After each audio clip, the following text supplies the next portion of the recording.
It's good meeting you, man. Like, I've been liking your music for a minute. I fuck with Sauce Yin. I like that the Villains album y'all just did. Been playing that shit every day too. Super Villains.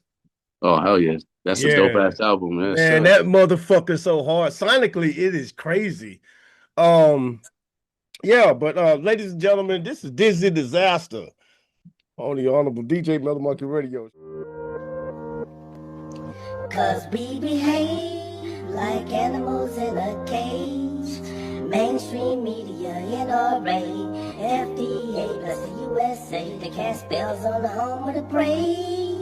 Free Larry Hoover them for minimum wage. And I can't vote for the games we play. And I can't vouch for a better place. And a rat race pace ain't no time to pray. Cause the spelling bee spelling out the life we made. Cherish the moment of a wonderful place. Cause the bar ain't worried about mistakes today. Cutting the grass ain't keeping them snakes away. Only me and you can, we the people. Only me and you can, we the people. Only me and you can, we the people. Yeah, nice to meet you though, man. Like, Nice to meet you too, brother. Definitely. I did I was looking at this, what is that? What is the name of that? The Bait Talent Show? Oh, yep. Yeah, yeah. What is that, man? Can you explain that to me? Like, Yeah, so one of my friends, he's in the cannabis community, real deep in the cannabis community. yeah. He's and a brand ambassador for Hitman, which is known all throughout the United States. Real big entity. He has that backing, and he loves music. And he shout out to my man Sam Buck. He's always on his podcast doing on the radar reviews, music reviews, and whatnot. And he lives in Massachusetts, so he's like, yo, I want to put together a showcasing that because all my cannabis friends love music, and I want to put together something to give back to the community. And so he puts on these talent shows to give artists another platform on top of it. And in fact, is a combination of a few things, but he was one of the final, well, I should say the first go aheads that made me decide to create the All or Nothing platform. Oh shit. What's that about? So the All or Nothing cipher, as an artist, I've been doing this for a long time, and a lot of dudes show love, but a lot of people, it's about payola in this game. You know what I'm saying? Facts, yeah. Don't matter Yeah. how fire you are, if you ain't got the bread, you ain't getting on the platform, unfortunately. Yeah. And not saying that everybody does it. But then as an artist too, I'm from Massachusetts. So I started realizing a lot of these platforms that are out, that are big for hip hop, are New York based. Oh. You know what I'm saying? There's like probably no platform of that caliber in the New England area. So I decided, I have a lot of accolades. I have a lot of rapport with legendary hip hop artists in the game Yeah. that, and I'm a person that's about my business just like anybody is. You know what I'm saying? Like, even though we family, if you got an established rapport and platform and I ask you to do something for me, you throw me a verse, I'm the type to still put some change in your pocket for showing me love. You know what Right. I'm saying? Right. Now, I've had a lot of people receive that greatly, and I've had a lot of people like, nah, bro, you don't even need to. Here you go. Facts. Yeah. It's all love regardless. But being in my stature, I started realizing, like, why don't I offer? And I've always been this way. I was like, why don't I offer something that's like a scratch my back, I scratch your back situation, right? And Yeah. what's the one thing that drives the music industry nowadays? Content, right? Content, Content yeah. is king. Yeah. So I'm like, you know what? Let me create a platform that's a quality platform. Because with me, you've listened to my music, I strive for nothing but quality. I don't Yeah. like to. I'm not really a bedroom rapper. I mean, I have a little studio set up here, but this is pre-production. I do a Yeah. lot of references here, or or I'll make all my beats here. But then I have a studio it's my master studio. I lay all my vocals in it. So it's like, you know what? Let me create this platform to give artists in New England a chance to work with legends they normally wouldn't be able to work with. So I'm calling dudes like Rusty Jugs. I'm calling dudes like Black Poet, Edo G. He was the first OG legend veteran of Massachusetts. He was the first one on our cypher. So shout out to him for showing us love. And then I recently just did an all-female one with Miss Bernadette Price. I'm the only one to ever get Bernadette Price on an actual cypher. Damn! Oh my God, that's dope as shit. Because I know Rusty Jugs, he got a song with her, and then I seen you had you got a song with Sean Price. Oh, I got a few songs. I was his booking agent for a while before he passed away. Actually. Oh. Yeah, man. I used to do a lot of events and shows with Sean. So shout out to the God. My roots go deep, and I've been in the industry for a while, since I was 13 years old, man. I've been around guys like, I don't know if you're familiar how deep you go as far as underground hip hop. Man, I started rapping. I got signed to a label in '94. So I played every position. So, yeah. So I'm from Worcester, Massachusetts, right? And before the Joyner Lucases of the world, we had Crumb Snatcher and Elder Head Toucher. Now, for those that don't know, Elder Head Toucher was the first unsigned artist out of New England, other than Guru, but Guru was signed. The first unsigned artist to ever have a full page spread in the Source magazine. And mind you, that full page spread that he had was in the most memorable Source magazine ever. The one that when Biggie died. Oh shit! He had a whole page in that. So that was my mentor growing up. And then I started dealing with Edo G and Slane and J.A.C.E right before they formed Special Teams, which was signed to Straight Up Entertainment, the label that I helped to establish with Jimmy King. That's right. Yep. Yeah. So I got a lot of hip hop roots, man. Man, I know. I see. And I like the way you rap. Like the thing about it is, like, like Google say you're a battle rapper, and because I was challenging that myself. I was like, I never seen real battle rappers can make songs. You can make songs. Oh yeah. So how deep is your battle rap bag? Like, what do you do? Because I like you as a song. I like your songs. Like, I just listen to. Yeah. When I first ever started, before my first song that was ever on actual DSPs is called Picasso. But before that, I used to drop a bunch of songs. This is like MySpace days and shit. Oh man. But I was a battle rapper. My battle name, I used to be called MCD. And actually I was winning this battle called the Onslaught Battle Circuit that Mr. Green initially started. This was when he was in college. This is before Mr. Green met Pace One and shit. Damn. But he was in college and he was the DJ for it. And I used to battle. And I remember I lost to a Harvard professor. His name was Lyrical. What? And that day, people started calling me Dizasta. So I adopted the name Dizasta off of MCD. I was wondering how you got the name Dizzy Dizasta. I was like, but then my boy that died, he used to always call me Dizzy. I'm like, yo, why the fuck you keep calling me Dizzy? He's like, oh no, I don't want to say disaster all the time. So I was like, that actually sounds dope, Dizzy Dizasta. Yeah. But then my music itself, it's like I'm a 100% Sean Price fan. So I'm a kick punch slap rapper. Yeah. So that's probably why they mistaken it for battle rap. I mean, I'll battle. Don't get it twisted. I'll write 50 million writtens and go to a battle that's pre, like how they do nowadays. But I come from the days where you sign up on a paper, they call your name on stage, you don't know who the fuck you battling. Yeah. That's the battle era I come from. Yeah, the real shit. Like, yeah, I always talk about them days, man. Like, now everything, they get a second chance. They be like, hold up, everybody be quiet. Back then, you had to fucking rap. Like, you had to rap through that shit, and they'll miss your bars. Like, you could lose over that shit, and it didn't even matter. Like, so I see you a hip hop head, man. Like, so I seen this. So are you a Wu affiliate? That's what I want to know. So yeah, I was signed to Wu-Tang Management, and I'm a Dirty Klansman General, which is Old Dirty Bastard tribute group, branch off of Brooklyn Zoo, 10th Chamber.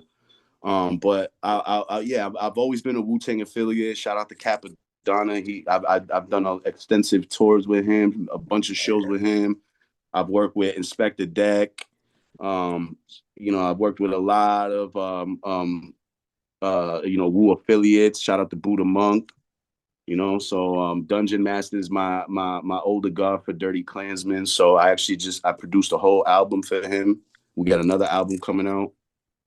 Man, that's fucking. I actually got a whole write up about me in a Wu-Tang book called the Wu-Tang, not the manual, but the Wu-Tang affiliates. It's in Barnes and Nobles. Oh, that's hard as fuck. Yo, because you like you like the best kept secret, like a Mortal Technique was to me. You know like, what it is? I fucked my own self up, man. I had deals on the table when I was younger. Again, MySpace days. Right. I actually had a $1.2 million deal on the table with Interscope, and I messed it up. They deemed me as a liability. Me and my son's mother has just separated, and I was wilding out on social medias about it. And this is when I just got involved with Wu-Tang too, mind you. So man. I'm chilling. Let me put it to you like this. I'm chilling with Cappadonna at Denny's, seeing people that I wanted to beat up walk in and had him holding me down like, yo, chill, God, you with the guards right now, son. And you on other shit. Yeah, I know. And that's some crazy, that's a fucked up way to be it, but good experience though. Cause I mean, yeah. At least you know. At least you know. I mean, cause you super nice, fam. Like you super nice. Are you Looks, man, good. Do you are you independent? You with a label? Like, so now I'm independent. Yes, I was signed to Sony Orchard. But after fulfilling my contractual needs, I chose to stay on my solo route as of the moment. I do have my distribution deal, but as far as label representation goes, I'm David James Music. Oh, and that's what I was looking at too. So, getting into beats, like, how did you? Because that's my love. I was an artist first, and then like I'm still a music producer. That came accidentally. Actually, we was on tour with Block McCloud, Chi King, and Crumb Snatcher. I was on the Adrenaline tour in MDOT, and I was dealing with this girl at the time, and she wanted to keep in contact with me. So she bought me a laptop, and it had Reason on it, Fruity Loops, and all this shit. And I'm like, shit. I'm like, all right, cool. So I'm in the van learning how to make beats the whole trip. That's fucking dope. Yeah. So like, what are your preferences in rap? I mean, do you do trap, or do you do anything? Do you straight stick to hip hop boom bap? Like, so I've dipped into multiple things. Like I have, like, my business partner and my right hand man is Wiz Hard Hitting, and he's more of a straight new school rapper. I say new school because that's the best way to describe it. Yeah. That trappy turn up sound, you know what I'm saying? That 160 BPM, 135 BPM stuff. So, and me, I'm boom bap to the core. I like, I'm Puerto Rican, and I don't even listen to Spanish music. I only listen to salsa music maybe on Saturdays and Sundays, and bachata if I'm with Shorty or something like that. You know what I'm saying? Yeah. But other than that, you won't catch me listening to no Mira Mami shit. I'm straight up boom bap to the core. So with the so African Bambaataa just died. You know what I mean? And I would say, like, because I was born in 1980, and you're 89, so you right there. So you remember them days. You remember what's up. Like, how do you look at hip hop now? That I know you heard what that motherfucker KRS-One said. And I love KRS-One, man, but what do you think about that shit? Like, do you? To me, perception is reality, right? Yeah. To the person who's perceiving it. I look at it like this, right? It's like, all right, like I do sales and marketing outside of music all around, right? I look at it like this. I never bash anybody else's business. I say there's a place in the industry for everyone. Yeah, right? So real hip hop is always going to be alive and around as long as you have the DJs putting in the work, putting playlists together, making graphics for those playlists, posting them on outlets and platforms, getting these artists heard. As long as that's still alive, as long as promoters are still booking shows, as long as platforms are still arising, creating ciphers, all of that stuff keeps the hip hop relevant, and it will never die. And as far as the new school stuff, well, what we need to worry about more than anything is this AI shit. Yeah. That's the main thing. And the reason why is I be hearing people that don't look like they should be rappers all of a sudden dropping music. Like, I'm like, bro, I could have sworn I saw you waiting for the in the methadone clinic. All of a sudden now you a rapper? Like, what the hell is this? I've been the same way since this shit, man. Like, I'm real big against the laws, like on what's going on. I think we have to compromise though at this point with AI because like album cover, like we need to put it in its place. Not with no. So AI, don't get me wrong. I'm all for a technological advance. You know what I'm saying? But when it starts to be the overall creative control, that's when it's a problem. You know what I'm saying? Like using it to do stuff like graphics and stuff, that's a whole different entity because I've done it and I've used it. I'm not going to stunt. You know what I'm saying? I'm not a graphic designer. And sometimes you want a image to look a certain way. And when you explain it to a human, their perception, they see it differently. So then they transfer that perception onto the image. And sometimes it don't come out 100%. Whereas you prompt it on an AI, all of a sudden it's like, bam, oh, that's what the fuck I was looking for. Yeah. Now let me take that, put it in Photoshop, add this, add that, do this text over it, bang, there we go. There goes my cover. You know what I mean? Yeah. But that's how I feel like to use it because like the fucking when people you making music with that shit, I'm like, dude, you can do a million things in the world. Why in the fuck you even want to be a musician when you have to make music this way? Like, and the music sucks. Yeah, bro, and not even that. You can hear when somebody's spitting verses, their delivery, it has that AI-esque to it. You know what I'm saying? Yeah. Like all of a sudden you hear them like heart filled with fire, eyes filled with joy. But like, hold on, bro, that sounds like an AI bar. Nigga. Hold up. Hold on. But and here I am talking about I slap you so hard you feel the wind across the street. You know what I'm saying? Right. Right. See, you on that wrong streets instrumental. That's on your what's name, and I heard that. I heard that motherfucker. And I was like, damn, that nigga lit that shit up. I had to do that. I had to. Yeah, like that was genius. I'm gonna tell you that was very smart because you know a lot of niggas get on that shit and can't rock like that. You feel me? Like so that was incited actually because in my local scene there was a lot of mouth running at the time. Right. And I don't like to put light on people that don't deserve it, so I'm not even gonna continue. Let's just say that people was poking the bear, and I just had to growl real quick. You know what I'm saying? Yeah. I had to growl real quick. What about the end of the end of Mama Rap? I like that track. What inspired that shit? Was you tired of the so 2010s? that whole album actually is called The Journey, right? Yeah. I died and came back to life actually. I had a little situation with I was partying with a shorty and they gave me some foul shit basically. And oh man. Yeah, man. So needless to say, you know what I'm saying, I'm 100% my original self, other than this loud. But right.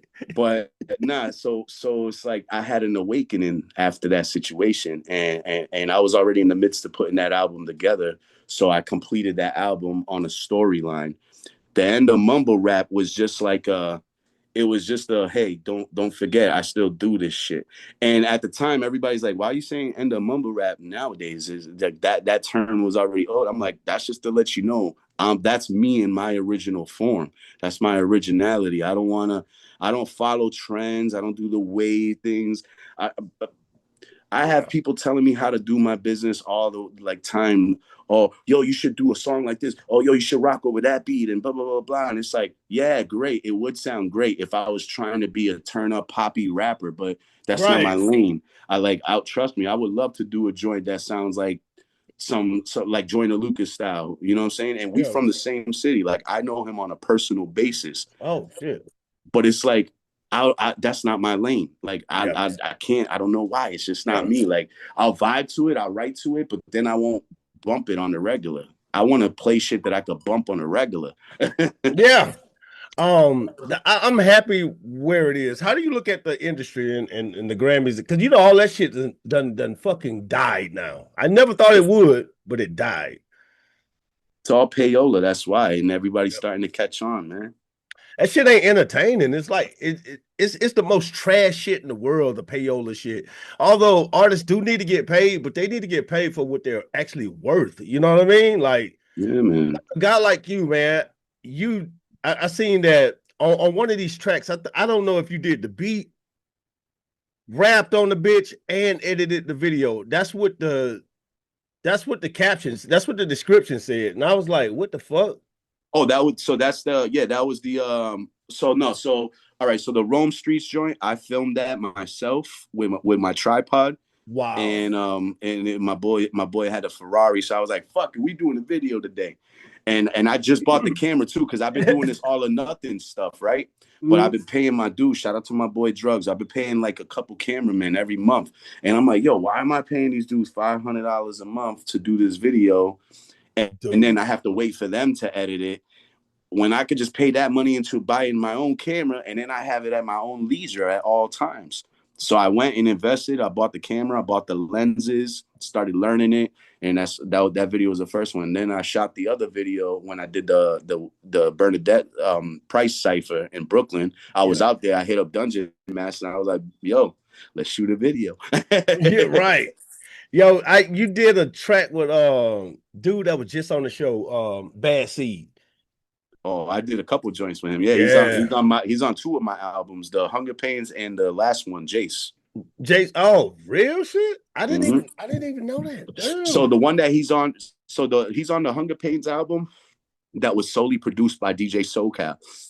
But then he's on my next album, J.A.C.E., on a song that I produced called Dead Stop. Yeah, I was like, damn, he gets down. And then when the very first time, all right, so this is what it is. And I think you flaked on this one time. I ain't sure. But a long time ago, not even a long time, maybe a year or so, I looked, I was like, yo, who is this Dizzy Dizasta dude? And shit was flames. I'm talking about flames. I was like, yo, this nigga hard.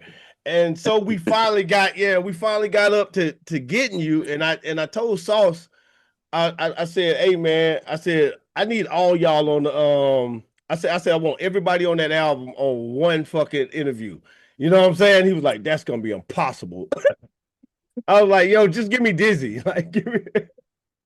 I forget what it was. Sauce is my bro though. Like, you know, it's funny because there's a lot of dudes that hit me up and you know, I'm not a person that's like, oh, I need $500, I need $1,000, I need $10,000. I don't be doing none of that. Like, but at the end of the day, you do got to know your worth, right? Yeah. If an artist is dope and like I legit like your music, and you hit me up to do a joint, whether you're popping or not, as long as you're dope and you got a little motion, I'm gonna be like, yo, fuck it, let's get it in, let's do it. Yeah. Now, if you don't really got motion like that and you just hit me up out the blue, I don't know you, I don't know what your music sounds like, I'm going to ask you to throw me some bread or whatever. Yeah. Well, with Sauce, I was hearing him on the same, because I listen to playlists and BoomBap DJs, and I have like a 500 email blast list of DJs that I send music to. So I try to listen to as many DJs playlists as I can. And I was hearing Sauce, you know, and a lot of shit. And his voice was like it stuck out to me. And I was like, damn, I fuck with this dude. He hit me up randomly one day and was like, yo, let's build and blah, blah, blah, blah. And I was like, you know what? I fuck with you. Yeah, I've been hearing you. Send me a joint. I rock with it. He sent me something. I did a verse. And then he's like, he's a very ambitious dude. If you know him, yo, and he Yeah. starts hitting me up. He's like, "Yo, I hear you on this. Yo, I hear you on this one. Blah, blah, blah, blah." And I'm just like, "Fuck it, I'm in a creative mood." I just start banging him out, sending him verses back. All of a sudden, he's like, "Yo, I'm just gonna put together this project." And I was like, "Say less. All right, cool." Then he starts sending me more shit. Then he's like, "Yo, I want to take a trip out there. Can I crash at your crib?" I'm like, "Damn, this motherfucker ballsy." But you know what? Fuck it, whatever. Yo, come through. The nigga real, man. We just been clicking, yo. He invests in himself. You know what I'm saying? And that's why I rock with him. Is because I'm 36 years old, turning 37 this year. You know what I'm saying? Like, I got 2 kids. One of my kids is about to start driving. My daughter's 6 years old. I ain't got time to be playing fuck around and shit and like getting into a studio that I pay for with over $10,000 worth of equipment. Take my time to write verses and use my brain to think of thoughts. And then now I spit a sick ass verse for you that I could use on my own shit. Yeah. And you ain't doing nothing with it. The fuck out of here. Yeah, and it's a lot of that. That's why I think where the game is today, I think it's at a good place because now, like, it's back to like the way we remember growing up, and we wish the game was like this right here. Yes. Now it is. It's like actually now, and motherfuckers can't fake no more, man. Like that the Man of Steel. That's what it is. So yeah. Oh, I fucking love. That's probably one of my favorite joints me and Sauce did. Nigga, y'all, that's what really. I think after Man of Steel, that's when I kept hitting you up. I kept telling my DJ, I kept saying, "Hey, you gotta get him. You gotta get him. You gotta get him." Like, bro, wait till you hear the RJ Payne album that I got. Me and RJ Payne got an album called Chemistry that we dropping this summer. Whew. What? Whew. What's Man, I gotta check it. I gotta check it, man. You know, because I just recently got on the Journey album. That bitch hard as fuck. Yeah. Why did you name that the Journey? If you see the cover, man, that's a real picture of me in my hospital bed when I was in a coma. My dad took that picture. So let me ask you something, man. Like, matter of fact, my pops is the one on the hospital skit. If you listen to the hospital skit, yeah. We did that purposely. So like if you hear the album, it goes in order and it tells a story. You know what I'm saying? Like the first one is Stay or Go. Right. Is you gonna stay or is you gonna go? Talk that talk with Bub Styles. Like you got all those joints, and then you know it starts slowing down towards the end. And to the point where you hit that that's the one where I'm kind of singing, harmonizing towards forgot what the fuck the name of that song is now. It is. I just had it on. Like that's what I was playing right while waiting. Shit. But you know that was before so that was before we built the studio out too. So that was like that's probably like the lesser quality of all the shit you would ever hear from me is that album right there. Because it's your most underground sound. Like, you know what I mean? Like it's not. I don't know. It's not super sonically polished, but drama free. That's the name of the song. Yeah, because I was about to say I'm looking for it right here, and then now it's showing me like every album. That's why if you hear like at the end of some of the songs, I talk a little bit at the end. It's like it's a whole storyline, and then the next album that comes out after that is called Hunger Pains. Hunger Pains, yeah. And if you hear that album, that whole album. I you know, haters is always gonna hate. People are like, oh, why does your voice sound different? Blah blah blah. It's like my voice is not different. I'm just attacking it like this. You know what I'm saying? So that's that hunger. You gotta create that hunger pain. And that was the whole point of that album, is like to put a character onto it. You know? I was wondering that, dude. What's your process in like writing? Do you write in the phone? Do you write down? How do you? So you know what's funny is I write. I prefer writing on paper, handwriting, but I write a lot on my phone. I do write a lot on my phone. Like, the thing is, I don't force my writing. Like every now and again, I'll sit down and I'll start thumbing through beats, and then I'll hear a beat that's starting to make me like, I'm thinking of bars right away. So I'll start writing. I'll write like 8 bars, 6 bars or something, and I'll be like, I'm starting to force it now. Let me stop. And I'll stop writing. And then I'll just chill and I'll watch TV or something. And then I'll go back and I'll start writing again. The only time that I really write full through is when there's a producer creating the beat in front of me. And you can ask every producer I've ever worked with. If a producer's creating a beat right there, in within 40 minutes, I'll have a whole song written before they even finish the beat. They're like, oh, damn, all right, bro, you just got to let me sequence it real quick and load it in the Pro Tools. Shit, bro, damn, all right. You know what I'm saying? Like, that's how the whole Journey album was written. I had my man's D Future sitting in this crib every day banging out the beat, and as he will sample search. When he finds one, he starts chopping up the sample. I start writing right away. And then by the time he's done with the beat, I already got the whole joint written. Damn. So that comes fast. Then what was the Out of the Dungeon album about? So the Out of the Dungeon, so that's Dungeon. It's called Out of the Dungeon because Cappadonna named it Out of the Dungeon. He told Dungeon, he's like, you need to make an album called Out of the Dungeon. So Dungeon Master, if you listen to any of his previous music, his whole thing is morbid. You know what I'm saying? Like his crew is Morbid Society. So that album is to basically modernize his sound without making it new school. You know what I'm saying? It's let people know, yo, the light is here now. So the darkness is still around, but the light is on. The spotlight is right here. You know what I mean? Right, yeah. So and if you every word on the album, like every name of the tracks on the album, it says a sentence. If you put all those words together on the album, so like the next one we did, it's every word it creates a whole sentence. Every song title. Damn, yeah, I see. Okay. And so you just put them all together and then it says... Yeah, we listened to the album like 1,000 times before we found the format, and then we named everything. So what was you doing? Let me see how long we got for a commercial. All right, 8 minutes. All right, so what was you doing during COVID? Like, was you running your studio? COVID, I was getting my credit right, bro. I was doing home improvement sales, bro. I did $4.7 million in net business through Owens Corning, selling home improvement. Not saying that was my commission. Trust me, if it was, I would have been a star already. Nigga, we wouldn't even be talking right now. Yo, but bro, no, I'd be on BET or something by now. But I was busy doing like sales and getting good and getting my credit score up and getting my life right. And in fact, that's why I took a hiatus from music, especially when Sean Price died, because I had met my daughter's mother and we got together, you know what I'm saying? And I was with her for a while and she never knew me on the music side of things. So I literally did nothing musical while I was with that shorty.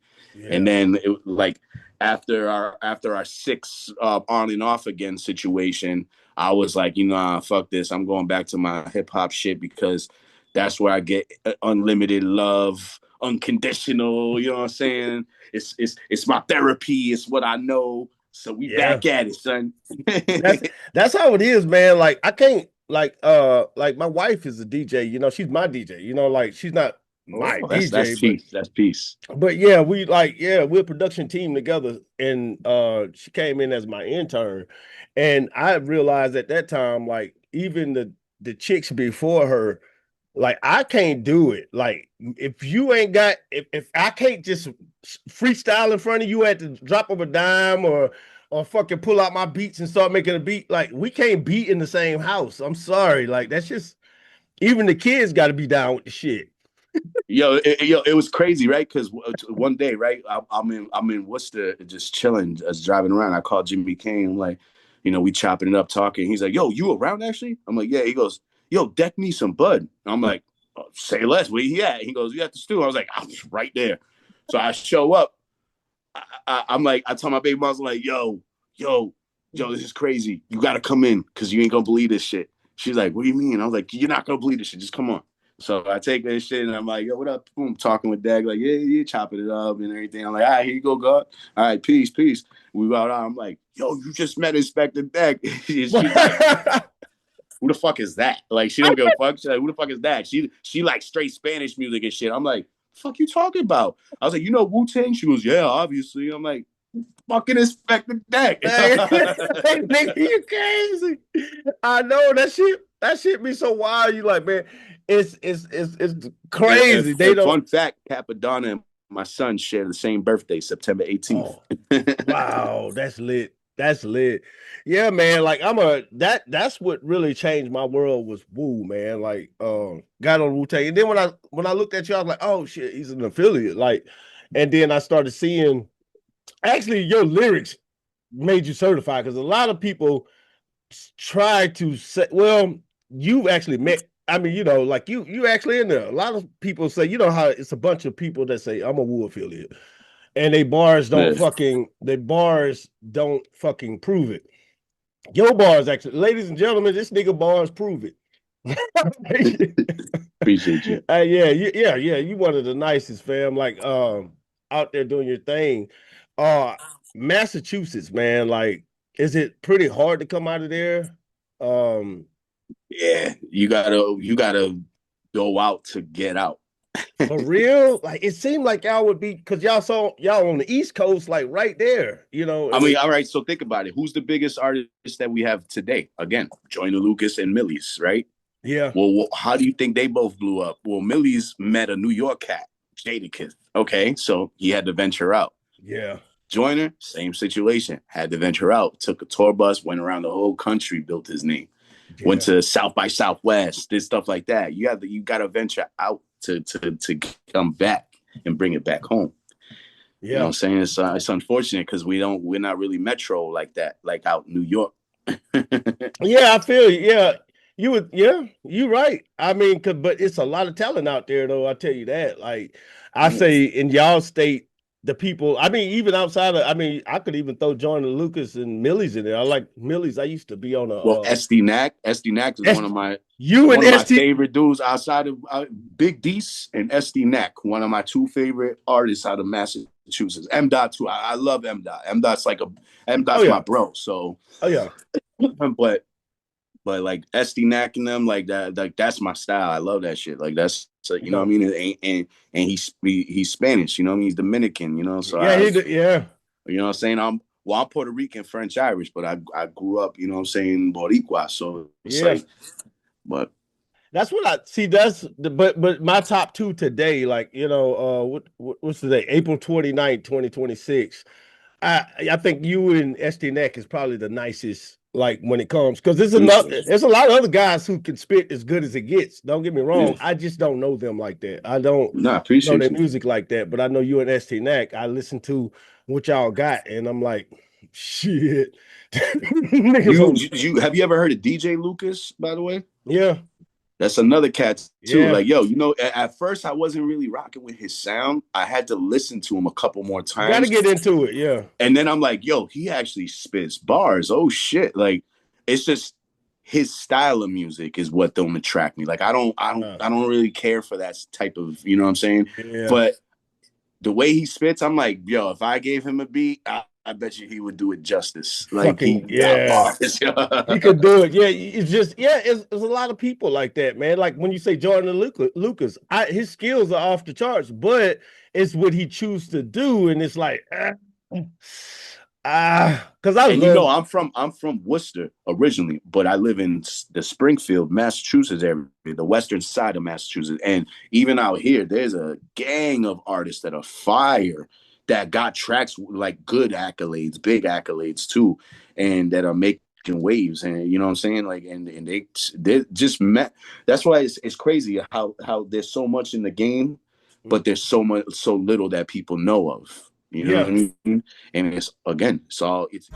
Beat the ass of whoever hella hating, leave them devastated. I stay elevated, smoking on a highly medicated. Plus I'm on one. I palm sun in the face, you play possum. If I draw something from the waist, but wait, I'm Rocky Balboa with the body blows. But a right hook will bloody your face and leave your snotty nose. I know dudes I can pay $20 to slap box for crack rocks and they knuckle up. What's up? My savagery's creative mastery. I backslap a whack rapper and fracture his teeth.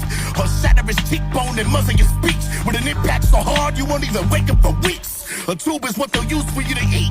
Or this shit a beef, for God's sake, take this pussy out of misery. Y'all want beef, I bring it cooked with a delivery fee. I be serving you burgers like it's chicken feet. yeah, man. I was looking at the all or nothing cipher. I was like, oh, so you capped that shit off this year. It's not September last year. Last year. Okay, yeah, okay. Well, Okay, yeah. well, no. So September, October was the first one. When the first one was released, we filmed it in September. We dropped it in October.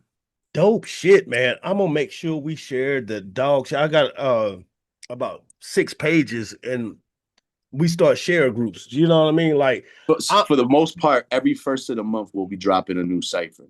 oh, that's so good. Fam, that is it. I like that shit. And I like the gear. I like all that, fam. Yeah, we got a website and everything, bro. We got new different colors and all that shit. Yeah. That's what the fuck up. I was like, man, so during a break, I was thinking about it, man. So cause you know, some shit when you're doing these interviews, well, I do podcasts. Some people call them interviews, whatever. Nigga, we talking. I'm chopping it up with some of my favorite. I call y'all niggas my celebrities. Like these y'all are the celebrities. Cause like to be honest, like much respect to like, you know, Appreciate to like, you know, the guys I look up to, Scarface, J.A.C.E, and all of them. I'm not interested in talking to them. I'm interested in talking to like hip hoppers who's doing hip hop right the fuck now.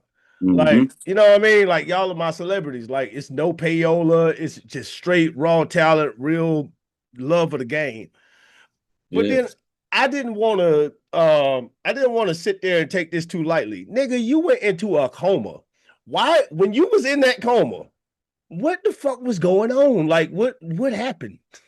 Yo, you know, a lot of people always ask me that, and I be trying to think of the answer, right? And truthfully, I can't really recall anything. Like I think I remember certain things that was happening around me, but then I'm like, it felt like I was more or less in a nightmare than anything, because there was points where I felt myself choking, and apparently I was, because I guess in my brain I started realizing that I had a tube in my throat.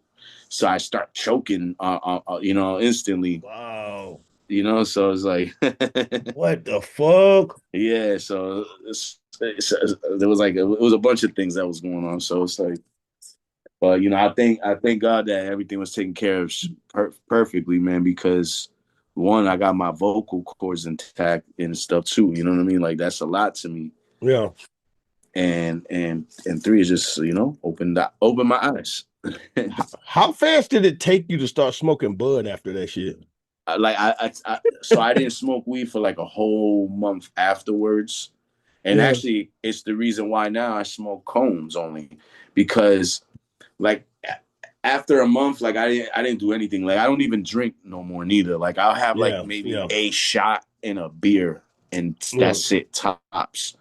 You know what I mean? But other than that, I don't drink like I used to. Like I used to be able to pound a whole pint of Henny to the face on my birthday. You know what I mean? It's like nowadays I do that. Oh, I'll take me to the urgent care, bro. Yeah.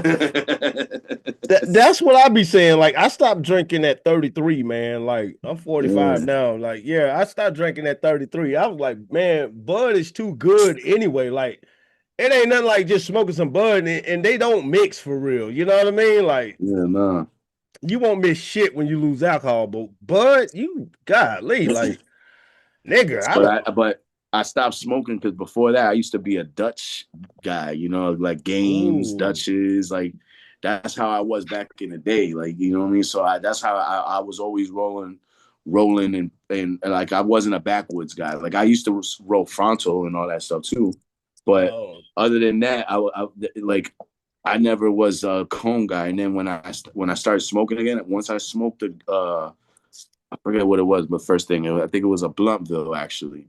Yeah, as soon as I took a hit of it, I was like, oh shit, this shit tastes like a cigar. I was like, nah, son, I can't. Ugh. And I just didn't like it because I don't smoke cigarettes. So I was like, nah, chill.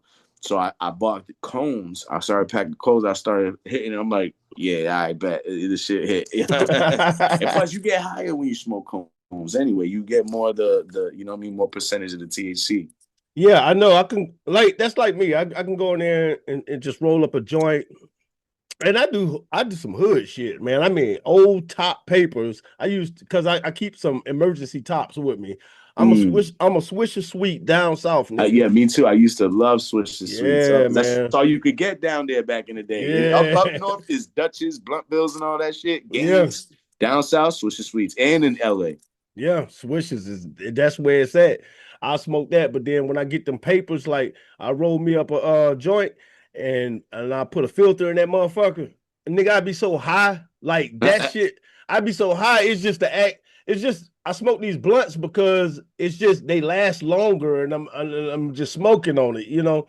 But if I just want to get the high on and start shit, man, I can't even do a DJ set like if I smoke a joint. I can smoke a blunt, but if I smoke a joint, it's gonna hit me so hard I'm gonna have to like really rely on I be power presets. smoking. I power smoke. Like I be growing shit too, bro. You know, I got like 2 10x10, no, 2 4x4s in the back room. I was gonna ask you that. Like, do you look into getting into that industry, man? Like, nah, I just grow because I know how to. My boy holds that industry down. Total Health Connections, TAC. oh, He be making C strains and shit. That's why I made a whole song. If you go through my song list, I got a song called THC, and yeah, it's all about my boy's strains. yeah. That's lit. I fuck with that. Do you smoke before you get ready to perform? Oh yeah, I smoke an immense amount. All throughout, all throughout. I also drink honey before I get onto the stage. Oh, facts. That's smart. Tea with honey before I get onto the stage, and then afterwards I eat. I don't like to eat before performing too. Yeah. Damn, that actually is smart though, because like you're not in a comfort zone. You hungry. Yeah, Really, you know. and I don't want acid reflux on stage and shit. um, when you first started, did you know that you would make it this far? Like people would like receive you like this? I mean, honestly, I was always a little cocky little fuck. So I always thought I was actually supposed to be somewhere more ahead. Yeah. I feel like I should have been way more ahead. But my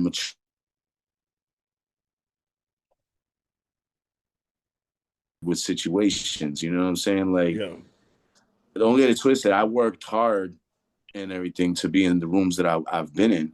Yeah, but it's like I was so like I was like best friends with like Jimmy Kang. That's my dude. I keep shouting him out because I grew up with him. Like I was a teenage kid, you know what I'm saying? And if you don't know him, he's like on the back end of things. You know, he's vice president of Wu-Tang Management. Yeah, and I knew him before he became vice president of Wu-Tang Management. Like we family, you know. So it's like I was always in rooms with legends, and he had me in rooms with legends and shit. And so that's why I say I was spoon fed. Like most people will have to work hard or pay to be at places and do all these things. I was already in the environment, but see, I was also paying my dues while I was in the environment. So that's why I was able to keep being in the environment. That's why I'm saying though, like, because see, that's what I judge off of when people look at success, and or when I look at artists and say successful, you know, that's what I look at. Like, what can you actually do? What's your real worth? And you're worth a lot. I mean, you do everything in the fucking game. Like, you know, like you do everything like in the game. So like you're a universal key. I mean, you really got. That's like people don't know Redman can DJ. He ain't he's actually a really good DJ. That nigga dope as fuck. Yeah. And that was his first shit, but they look at him as just a rapper. Like, nah, man, like all of this other stuff weighs over here. That's why he's so dope at rap. You know what I mean? Because he gets it and you gets it. So that's why I say, like, you know, did you ever even know that you would make it this far? Because a lot of people could payola think that far, but they're not really that far. Like, they don't have no skills like you. You know what I mean? And I stopped. So that's another thing. Consistency. You got to keep being like right now. I haven't dropped another single since Bad Man. I feel like I need to step it up and drop. I mean, well, I dropped that freestyle, but to me that was just a freestyle, and I didn't even drop it like because copyright infringement. They keep taking this shit down there, and I can't release that on regular DSPs. So I can't even have it on SoundCloud. As soon as I put it on SoundCloud, within 7 minutes, that shit was taken down for copyright infringement because it's the instrumental. You know what I mean? So I'm like, all right, whatever. I clutch that. Maybe I'll drop that on a radio show, that verse again or some shit like that. Whatever, you know, it is what it is. Keep it moving. We got bars for days. Yeah, I know. I'm about to say shit. I might snatch that motherfucker and just throw a beat under it and give it to you. Like, here, nigga, get this shit because that bitch fire. That bitch, if I'm happy you said that. Shit, okay, copyright motherfuckers. I got something for y'all. And that's why I don't normally do shit over instrumentals, because I like to make music that is mine. You know what I'm saying? Like, it's my own. Yeah. Like I put out 2 albums last year. Yeah. And I'm asking you, like, what you like better? Do you like mixtapes or do you like albums better? I like albums better. Me too. Mixtapes are dope too. You know what I mean? But I feel like all the other elements around it make it the mixtape. You know what I'm saying? So it's like you got to have a DJ put, well, at least the mixtapes that I know, a DJ putting it together. So okay, that's somebody else's creative input now, and then it's like, you know, the type of music that's made, you're making and altering the sound. Whereas an album, okay, we talking subject matter now. What is this album about? Yeah. What are we talk? What's the message of this album? Albums are more personal, or more detailed. There's a lot of time that go into albums. You see, an album is not a one-day event. An album is multiple sittings, multiple days. You know, recording one day, the next day mixing, mastering, doing. You know, it's a lot that go into albums. So I like albums. Yeah, I totally agree, man. That's why I was saying, like, the mixtape had its time and era, but like being a DJ, you hear so many mixtapes to where you just have to stop listening to them, because it used to be that we used to make the mixtapes. Like, I would take your vocals and put them on either my beats or somebody's beats. Now the artists are doing that themselves, and it's oversaturated. It's like, it's just noise after a while. And then, like, when you get somebody's album, you like know that I'm not gonna hear 90 motherfuckers on this beat. I'm about to hear this nigga on this beat, and I can listen to this shit 5 years from now and I can enjoy it. You know, what has hip hop gave to you, and what have you gave to hip hop? I think hip hop gives me mental clarity, because it allows me to express myself in multiple ways. You know what I mean? Yeah. And it gives me access to things that I never would have had access to in life. Like, I smoked a blunt on Mount Rushmore because I was on tour. Damn. Who could say that? Who could say that? Like, you know what I mean? That it was an amazing feeling, and it's like the different things. You know what I mean? I was in a room full of Mormons and flame twirling females with and the big basses going woo, like things I've never experienced in my life, all because of music, you know. So it's like that's I feel like hip hop brings me mental clarity, you know? And as far as what I bring to hip hop, I say I return the favor on that, because I'm being my authentic self. I'm creating whatever the feeling I'm making. I'm not making a song based on, is this going to get me the most amount of views? Is this what's trending right now?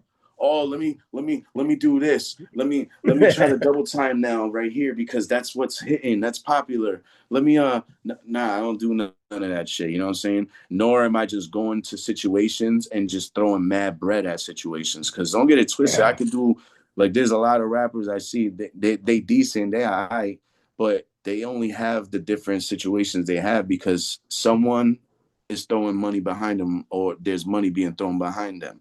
You know what I'm saying? Yeah. Oh, you got that avenue because you paid your way. Great. You know what I'm saying? That's awesome. You know, work hard. That's all. Hey, you're just placing the industry for everyone, like I say. That's the wildest shit in the world. That's the thing that I'm looking at now. Like, I'm watching all these artists. I keep telling everybody go to Bandcamp or just get your own website. You know what I mean? Like, because streaming is crazy and people are like showing their numbers, and I'm like, dude, them numbers don't mean shit, dude. It's like, who's engaging? Like, you know what I'm saying? Like, and then too, fuck all the clout. Like, that's what I don't like about the game now. It seems like you're not one of those guys. I hate payola. Vanity is a sin. You know what I'm saying? Yeah. Vanity is so. And that's why bro, you know what I'm saying? Like if oh my God, bro. I made a song about this too. And it says something about vanity. Shit. It's on the Journey albums The towards Journey the end. album. That Journey album is a personal. Let me say this. Actually, that's it up. That's it on the wall. Damn. Where? Oh, it's right here. Hold on. Let me see. Get It's to The Mirror. The Mirror. I did a song called The Mirror. The Mirror. That song talks exactly about it. Yeah. I gotta see now that I got to actually talk to the guy who wrote the album, I get to go back and like, you know what I'm saying? Because you know it's all about perspective. You know what I'm saying? Like when you listen, because like when I'm listening to The Journey, when I was listening to it earlier, I'm sitting there and I'm into it. Lyrically, I'm looking for when I'm listening to your music, I'm looking for lyrics, bars, you know, clever shit. So that's what I was listening for. And then it was more personal than a lot of your other music. You know what I'm saying? Like it was Yeah. like how you said, tell a story, you know what I'm saying? But I just don't know the storyteller. So I gotta go back and and sit in that. Then I'll get it. Man, I knocked out behind the wheel of my truck, man. I woke up like 3 weeks later and on Halloween Day in a hospital bed with my family around me. A doctor telling me they're gonna pull a tube out my mouth when I do cough up the blood.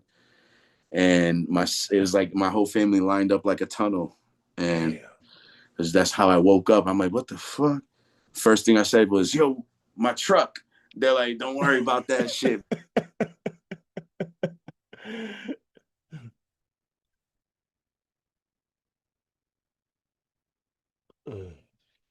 Oh, come on, man. It's a damn it was wild. It was wild business. And then so when I got back to my crib, that's where I was like, oh, this album is gonna be my wake up call album.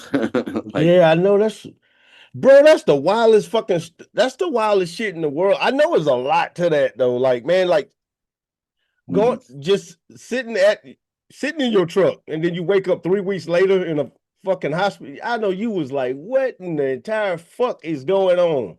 Yeah, man. Yeah. Did you have to get your memory back and all of that shit? Nah, trust me, I remembered everything. I just blacked out from one point. I don't remember anything up until I woke up. And then I'm like, yo, what happened with this? What happened with that? Whoever discovered me on the highway, they robbed me from my chain that I had on. I had a ring. I had 2 rings, but they only took one of my rings. My mom's had the other one because my pop said he found it on the floor of my truck when they seen it at the impound lot. And then what else? Oh, and I had a watch. They took a watch. What? Yeah, and they didn't take I had bread in the steering column. They didn't take because the police had showed up at before, but it was like it's like what could I do? You know what I'm saying? Nigga, you know how low, man, motherfucker ain't shit. Like if they taking your shit while you sleep, like nigga, what? Yeah, bro, I was dead. Yeah, I mean, pretty much. Yeah, you just taking shit off of. I was off my tree. You know what I'm saying? Like. God, but it's a lesson learned nonetheless, you know what I mean? And it's like you got to know the ledge in order to see what your limits are, I guess. You know what I mean? Everybody learns differently. You know what I mean? Fail is the first attempt in learning. Yeah. Yeah, you have to. Yeah, that's what years ago I started, I don't give a shit about failing, man. Like failing is actually a part of the process. Like, because you have to fail in order to succeed. Like it's no way around that shit. Like, cause how else will you know how to do what's wrong? You know what I'm saying? It's like every situation experience helps you to figure out when it comes again. So. The David James production company. Like, how did you get to there? Like, so my name is my first and middle name is David James, anyways, right? And my grandmother passed away from cancer, so she always called me David James because my uncle's name is David. So to separate us, she called me David James. So that's the name that I was adapting anyway, and I wanted to implement that into my music business. So like that's my own label as an artist, since I'm a solo independent distributor of my own music. That's my label, is David James Music. So with that, I just have a bunch of beats, and I have a lot of like my rapper friends, and I just produced an album for Rusty Jugs too, shit like that. Oh, Like I have a lot of joints, and they're all like, why don't you sell beats? And I don't want to be a producer. Like, that's not my thing. I just love making beats. I'm good at it, you know? yeah. So I'm going to just make beat albums. I'm actually going to I have a David James Music 2 album already ready to go. It's just a matter of when I want to release it. So I'm probably going to end up releasing it on my birthday, June 3rd. Yeah. See, I always wondered how you was like, how did you feel about being a producer slash artist? Like so you like being the rapper more than That's how I started dealing with Rusty Jux, actually, because I hit him up. And I was like, yo, blah, blah, blah. I know Sean Price, PF Cutting back in the day, blah, blah, blah, whatever. And then he's like, cool. So I started sending him beats. He started sending me back joints because he was like, oh, I fuck with this, boom. So we doing tracks. And then we finally was like, yo, let's just do an album. He goes, all right, cool. So we putting together this album. And then one day we was in Brooklyn, and Rockness he was laying his verse over a joint that I produced for Rusty, and so for the album. And then all of a sudden they left, and the track was so fire. I was just like, yo, I'm fucking hopping on this shit. and I'm a rapper first, so I'm instantly I'm just playing my position. And they left out to grab lunch. I hop in the booth and tell my boy Brooklyn cue me up, lay my verse down. They come back in, they're like, yo, who the fuck is that? I'm like, yo. He's like, oh, you be spitting too? I'm like, bro, I'm a rapper first. Yeah, you had to get in there. Out to them. I know. I just seen Rusty Jux. Like, I think he was in London or somewhere like that. I think he's about to be there soon. Yeah, something like that. Yeah, I follow him on social media, man. You're the only other guy that I know, like, because you got the Bernadette Price thing. Where were you when Sean Price died? Like, so I was just with him at a show. We were at a show like the night before. So I was at my crib, knocked out. I just woke up in the morning with the call from that. wow. Well, I think I called to check up on them, make sure everything was good, and I got that news. Wow. Mm-hmm. Damn. That's a big loss to hip hop too, man. Like, it's a lot of people. It's Sean Price. It's devastating. Definitely, yeah. he was a different breed, man. Different breed. Yeah, that's how it was when Doom died, man. When Doom died, I was kind of like, the fuck, like in MF Doom went out like the villain that like it was so weird. I thought it was a joke at first. I thought it was like somebody playing this big joke, and it was really he died. That's like when Prodigy died, bro. I thought it was a big joke. He choke on fucking scrambled eggs. What the fuck? At the hospital? Yeah. Illuminati got him. I'll stand on it because he was talking about that shit, and nobody was really talking. Tupac was talking about it, but when he was talking about it, like, it was very unpopular to be saying anything about that shit. Yeah. And he died like that, and I was like, what the entire fuck? Who was your influences growing up, man? Like, my influence growing up, or not even growing up, to now, like. Yeah, I have to say, like, it's just the music game. Like, musically, it's always been Sean P shit. Yeah, I've always liked his music the most. Like, from day one, I was always an ultimate Sean Price fan. I mean, I try not to have it do that because I've noticed it myself. When I listen to myself, I'm like, yeah, you could tell. Like, I'd be like even like my pauses, or I have this signature grunt in all my verses where I'm like, yeah. You know what I'm saying? And he used to have his own thing too. It wasn't quite the same, but it's like, and that is an influence off his music, because like that is ultimately my style of music. Like, I'm very like witty punchline. Like, that's I like a punchline that'll make you think. That's also a double entendre. So when you listen to it like 3 or 4 times, by the 5th time, you're like, oh wait, he also fucking said this. Yo, that is some wild shit right there.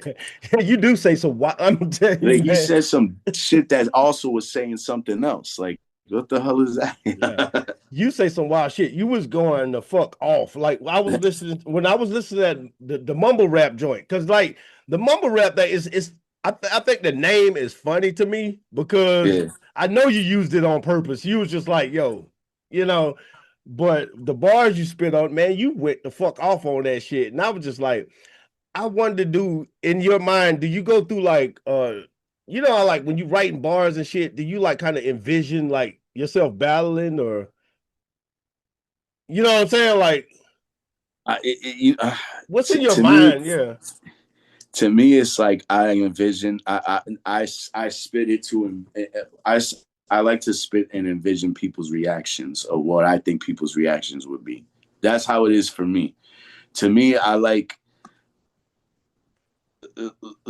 I spit battle shit, but I don't spit it to try to like attack somebody. I spit it more or less thinking of how like someone being next to me. They're like, "Yo, what the fuck?" Right. Like I said on the.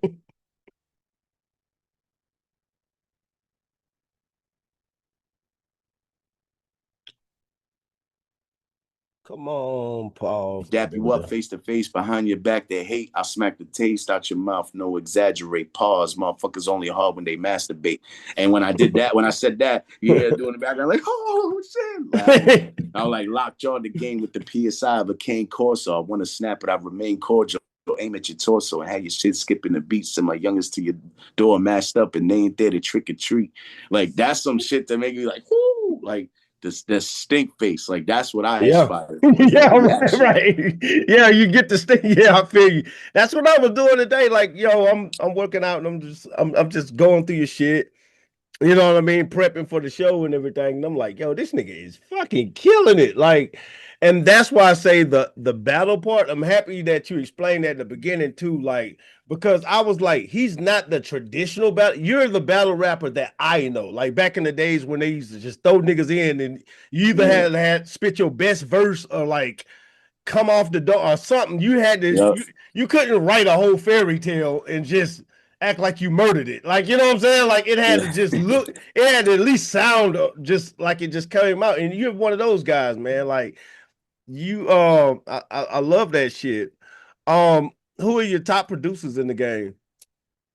Premier, number one, obviously. Premier. You know, and I had top fives, but you know, I this is what I've come to terms with and realizing. You gotta have and separate your lists, right? Because everybody's always gonna say like my top favorite rappers, and they always say the classics of all classics, your favorite groups, all that. But we like, okay, we get that. I don't want to say the trending shit, but Premier's always going to be my number one. I don't care, and the reason why is until I've worked with him, I will not be content. Like I want to do one joint at least before he retires. So Premier. And then some of the newer producers that have been in the scene right now. So this guy Bone Wessel, who's been producing for SD Nag, Bodie Rock, you know, all those that camp. Yeah. Derringer, obviously. Yeah. Conductor. Oh, fuck yeah. Oh man. And you know what? Yo, Bad Seeds producers have been fired. Ain't them niggas good? Them niggas raw as fuck, man. I love Bad Seed, man. Yo, 6 man whole entity is such a dope clique, man. You know, they all like peace to them. But yo, Murder Meg, I think she's definitely up there. But DJ SoCal, you know, that's my dude too. There's a lot of the producers I work with, but like people that are in the game right now, active and relevant, I would say that, you know, the Conductor, and then the fifth one is gonna be hard to fill, yo. Oh man. Alchemist. What the fuck am I talking about? Oh yeah, Alchemist. Alchemist should have probably been a little more higher in that list of all people, actually. I would put Alchemist at number 2. My bad. My bad, Uncle Al. Yeah, I like Alchemist, man. I ain't going even front, man. I like Alchemist. but I like Alchemist, his final sound, like is I like some people EQ they shit the right way. Yep. That's what I like I about like Evidence Alchemist. Alchemist. When Yeah, he produces for Evidence, that's the Alchemist. That's my favorite Alchemist. you get it. You know what I'm talking about. Yeah, like because for beats wise, I mean they great beats, but it's the way he finalized it. Like when he's mixing it down and the way the Yeah. drums sound, and I mean everything's in the right place, panned right. Yeah, that's what I like about Alchemist. So like a lot of people just throw him up there and they don't know why. I know why I like Alchemist, but I would Mm-hmm. I totally agree with you on Premier. I don't think he get enough credit. Nah, bro, that's the goat, man. You know what I'm saying? That Like, nigga a fucking beast, man. Like yeah. What's your favorite record that you've ever? I mean, your first. I mean, yeah, your favorite record that you've ever recorded. Like your favorite. Like that I've ever recorded. I'd probably say No Favors. No Favors. Yeah, and the reason why is I took a different approach on that, and I produced it. Mm. So it's like I wanted to I don't know, it was crazy because I had that track was also influenced, so that's why I also like it because I'm like, that's crazy when I let my guard down. Basically, that's how I call it. You know what I'm saying, like a Yeah. shield. But I remember like weeks leading up to that, I was listening to a couple of artists, and one of them that sticks out, Stove God. Stove God. Yeah. A lot of hit. If you notice how he sings his hooks, type of deal. And I wasn't trying to sing my hook on that track, Right. but it was like I was riding the beat, like harmonizing with the beat. Like they trying to act like they make us, and then the message alone is like that was some real shit. I was going through a lot of shit, and I'm always facing adversities, just like the next man. That's why what I'm Yeah. saying, like I don't bitch and complain about it on social media and seek attention. I just Yeah. let it out in my music. You feel me? Yeah. and some people that it strike a nerve, yo, and it's like, yo, then it was meant to strike a nerve. You know what I'm saying? Like, Right. it was meant for it. You know what I'm saying? But other people look at it as an uplifting message too, because it's like, yo, no, I got me. Like, I don't Yeah. need favors. Like, I don't need nobody. You know what I'm saying? Like, but the ones that do show love, peace, and it's all love. But it's you know what I'm saying? You should never be in a position where you need somebody. You Yeah. always should take care of yours as a man. Yeah. Because I mean, on that you rapped and produced it. I mean, like, so it's and you have to, you know what?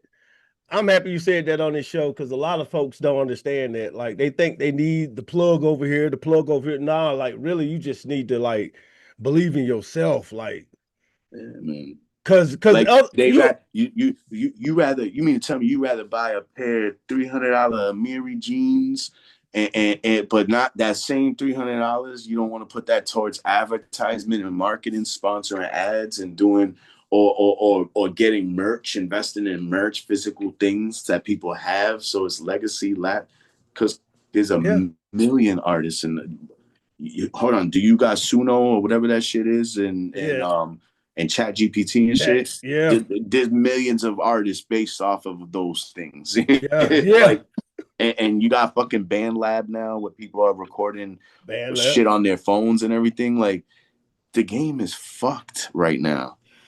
You mean to Yeah, tell me this $11,000 in equipment is nothing? I can record on my phone and act like it's a whole album on it. That shit is crazy. that's fucking insane. Insane. Which, when I was making a track the other day and I was and I went to it's funny you said that. I downloaded BandLab, went to BandLab because I hate using sequencing. That's the thing about when I make beats. I hate using sequencing. Oh yeah. I like that human error sound. You know The what I mean? quantizing and shit. Yeah. Yeah. I just get my turntables out and I make my beats on the tables. That's exactly how I make them. And so to avoid sequencing, I use BandLab, and I was like, get the fuck out of here. Get the fuck out of here. You know what I mean? No. So don't get it twisted. I made my drums off of it. Yeah, I'm not knocking it. Like it's just it's crazy how like see it's how people are using it. You know what I'm saying? Like, so you wouldn't want to lay vocals through that as an end product ever. It is no point in doing that.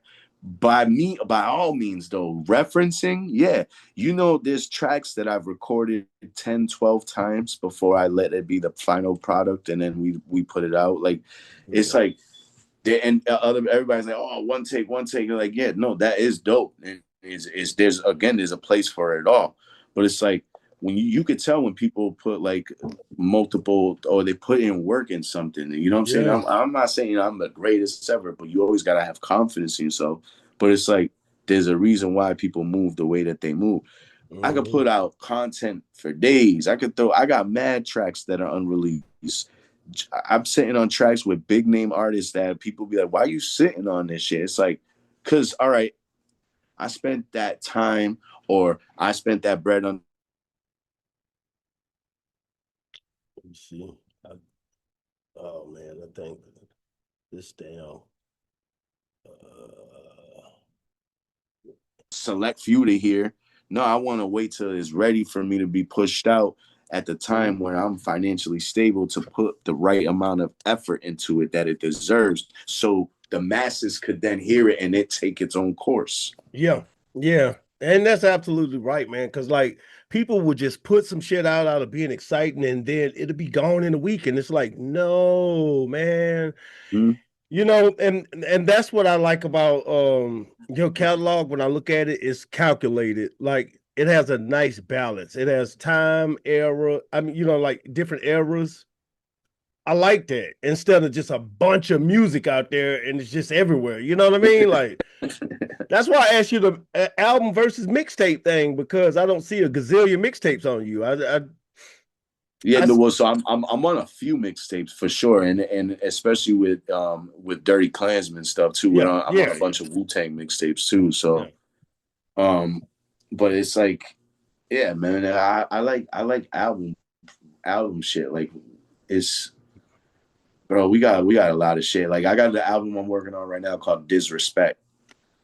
Okay. So I think I just seen that tag or something on your shit.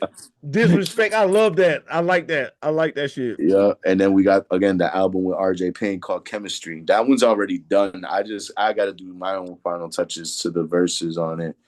Oh, actually, no. So, but that album, we got Fat Cat on it. We got Guilty Simpson. Oh, man. Who else? I'm not even gonna say the rest. That shit gonna be hard. That shit gonna be hard as fuck though. Huh? 508 shit. Dizzy.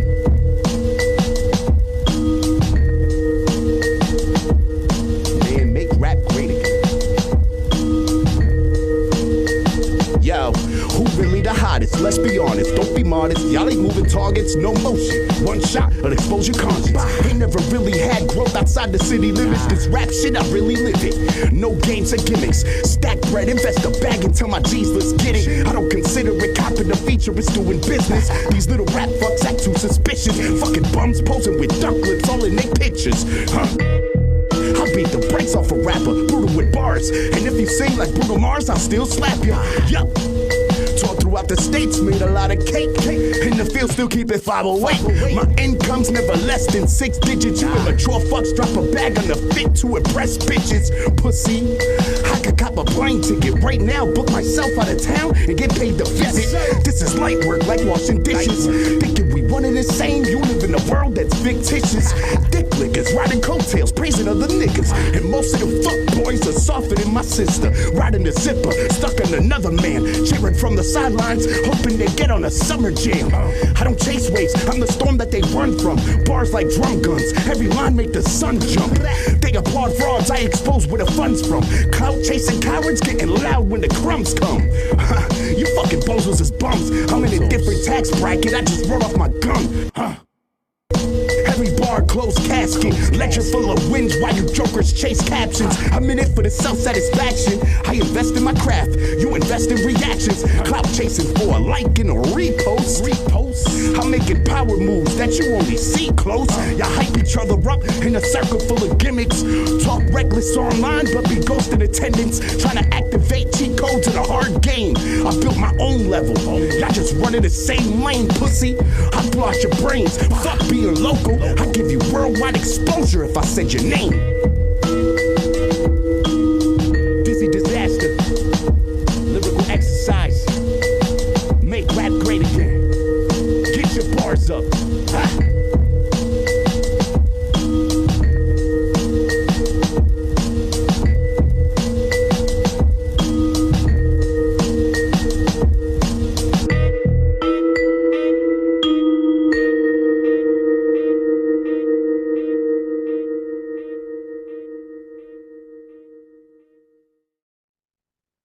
Oh, they got, man, that motherfucking man is still, boy. Hey, man, you been eating, man, you be eating. I ain't gonna even lie, like, just to be talking to you, fam, like, you way more humble than, like, if I was still active, nigga, I would be going crazy. Like, nigga, I'd be so cocky. Like, you way more humble for real. Like, you nigga, you is spitting. I was listening to the Shade 45. You ripped that up. How many times do you ever choke up? Like in your bars, like, do you have to redo takes and shit? Like, Nah, for those, so there was one time that I did mess up. Like it was a while ago, and actually recently too. I did in Poughkeepsie, New York. I did an interview with my man DJ NUT, and I did dope. But then I messed up like towards like midway, and then so I like tried to regain it back through a freestyle. yeah. But for the most part, like I try to be prepared for situations and ciphers. Like I'm always constantly like got like at least two verses in the chamber ready to go. You know what I'm saying? At all times. And then if I get put on the spot, I got something locked and loaded. You know what I mean? But for the most part, I'm prepared for these ciphers because like I'll go into it knowing what I'm gonna spit, and I'll have it down packed to the point where it's like, fine, let's get it. You know what I mean? Yeah. It's a whole different game nowadays because everything, again, content is king. So if you mess up, bro, you get ridiculed like a motherfucker on the internet. Even when you're slaying it, people will still. There'll be some hater ass motherfucker. Like it'd be like 600 comments or people like, oh, fire emojis. Yo, this dude's dope. And you see two people like with a trash can emoji or disgusting face emoji or something like that. It's like, again, there's a place in the industry for everybody. Not everything is for everyone. You know what I'm saying? Like some people drink coffee, some people don't. I can't imagine people that don't drink. I need coffee in the morning. Me too, bro. Like, man. I keep my mason jar right here, man, full of it, man. I'm telling you. Know what I'm saying? I keep my little canister of Bustelo and shit in the cupboard and shit. You know what I mean? Like, hell yeah, man. What do you got coming out this year? So for this year, the Disrespect album, the album with RJ Payne, Chemistry, the Rusty Jokes album, which is still to be determined what the name of it is. And then Out of the Dungeon 2 with Dungeon Master. Damn. So y'all gonna do a joint thing? Oh no, so I produced another album for him. Wow. That's it's already recorded. So that's gonna be part 2 of Out of the Dungeon. Mm-hmm. Oh, nigga, that's gonna be that shit. But me and Dungeon do have an album called Adventures of D&D. So it could possibly come out this year. Or, you know what I mean? We don't know. Who knows? It may be a Halloween special or something. Right. That's dope. How do you how do you drop your projects? I mean, you have a nice spacing in between them to let people listen to them. I see that, and enjoy them. How do you look at releasing records? Like, what's your format?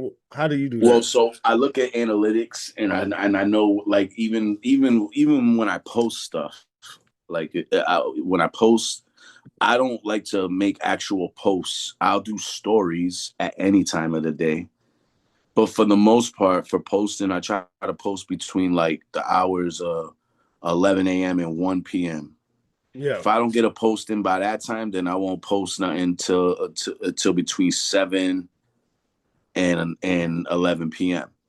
in between that frame. You know what I mean? I wait till that.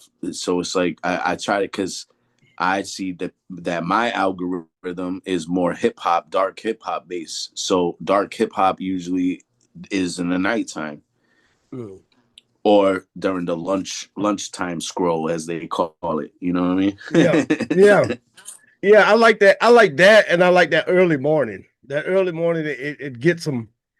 You know, people getting ready to go to work. I listen to some hard ass shit like, yo, there's this one joint. There's one joint that I think yesterday and today, this morning for sure. But like Mickey Diamond, this dude is fire. I caught on to this cat Mickey Diamond out of Detroit. I got a joint with him too. He's fire. But SD Knack, there was a song that he did with Danger Mouse. And it's called Neighbors. Yo, bro, the beat on that's, oh my gosh, son, that beat, I'm like, damn, dog, I just want to take that beat and just like fuck it up. This shit is fire, yo. But it just gets me going. In the morning, I bump that shit in my whip, yo, and just be driving, and that's them drums be hitting. Word? Like that's how do you all right, so like when you picking beats and stuff like that, how do you pick your production or the next person's production? Like how do you do that? Like, because you're a producer. Yeah, so that's the thing. Like, I don't really like I could rap over my own joints, but I don't know what it is. Like, I don't really like spitting over my own shit. Like, I could probably just produce mad albums of just myself, for myself. Yeah. But I'm like I don't know. It's like, all right, it's like somebody that cooks and they don't eat the food. They're sitting there watching everybody eat. They're like, where? Like, how come you're not eating? Like, motherfucker, I done made all this shit. Like, I was eating as I was going. Like, I'm already tired of eating this shit. Y'all enjoy that. It's good. Word. I'm glad. Word. Enjoy. You know what I mean? I totally get that. I get it. Yeah. Because I see that because I didn't know because I'll see like production credits every now and then, and producing don't necessarily mean you made the beat. You know what I mean? It's just you produce it. So like when I was like, damn, this nigga he really produced. Like, nigga, like you got some credits. So like, I was wondering why ain't you just ball the fuck out on your own shit, but I get that too. I probably will eventually, for sure. I'll produce a joint, but I mean, it's only right. I have to at some point, but I don't know. To me, like, I don't know. I like there's so many producers I still want to work with. Like I still want to do more shit with Vinny Idol. I got a track with him, but I want to do more shit with him. Like, I feel like me and Vinny Idol sound fire together. Even that track we did, like shame on me, I didn't treat that track with more than what it deserved. A lot more than what I gave it. You know what I'm saying? I just released it as like a single, like, hey, yeah, whatever, bomb. I didn't give it exactly what it deserved. I didn't give it a home on an album. I didn't do anything. You know what I mean? Like, so me and Vinny gonna link up again, though. We got some shit. Yeah, that Vinny Idol shit. I was gonna ask you about that earlier too. I was like, yo, yeah, but I think you did. I mean, the track is dope as a motherfucker. Yeah, you should have put it on. Well, it wouldn't have fit on your last album though. It wouldn't have fit. It hasn't fit with anything like. Not saying I couldn't have worked it in, but it's like, nah. It's just that shit. That's a dope joint in itself, and I'm gonna do more work with Vinny though. That was just. I needed to do something. I drove to Long Island to knock that out at his joint. Damn, that shit was fire. So you move for hip hop. That's the thing about it, man. Like you're a real pioneer. You a real G, man. Like you from the MySpace days. Like if you could change anything from Like not nah. If we could go back to the MySpace days and you could change one thing, what would you change from like from then to now? Like that would affect now. Mm.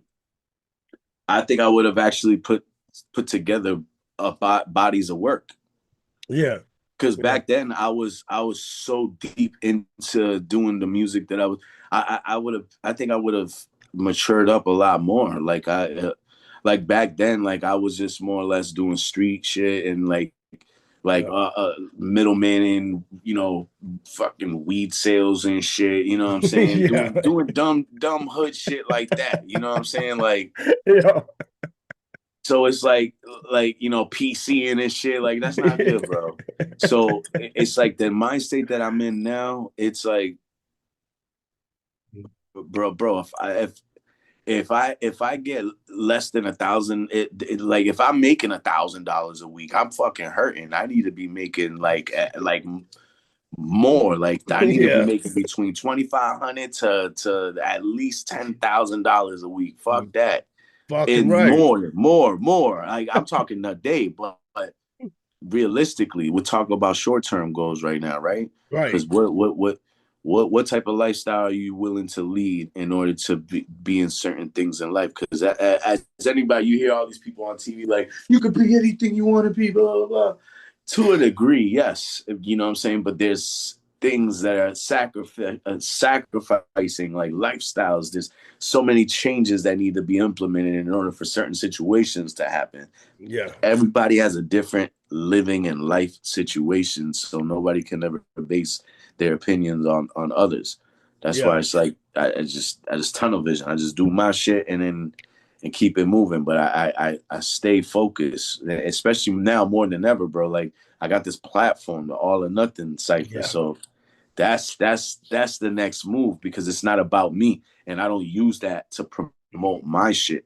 My shit, I'm just gonna push it out for my. I have core fans, and I got more shit that's gonna be happening. See, Mhm. to me, it's almost like I'm coattailing myself. You know what I'm saying? Like riding my own coattail. I love. And, Yeah. Go ahead. and most people they just want to ride other people's coattails and just ride it. That's it.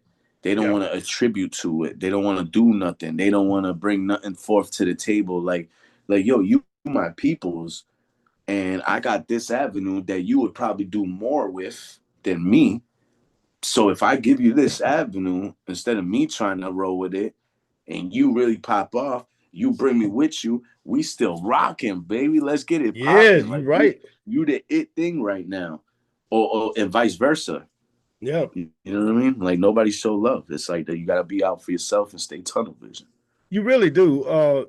That you goddamn right. You know what? That's what age and time in this game will teach you. You know what I mean? And it's sad as fuck. It's so sad. It's like, God damn, I wish all my people would be with me, but then you find the strangers is doing what your peoples need to be doing. You know what I'm saying? Them strangers be fucking making it happen. Like, the all or nothing freestyle. How do you pick your contestants? Like, how do you get the people in the ciphers?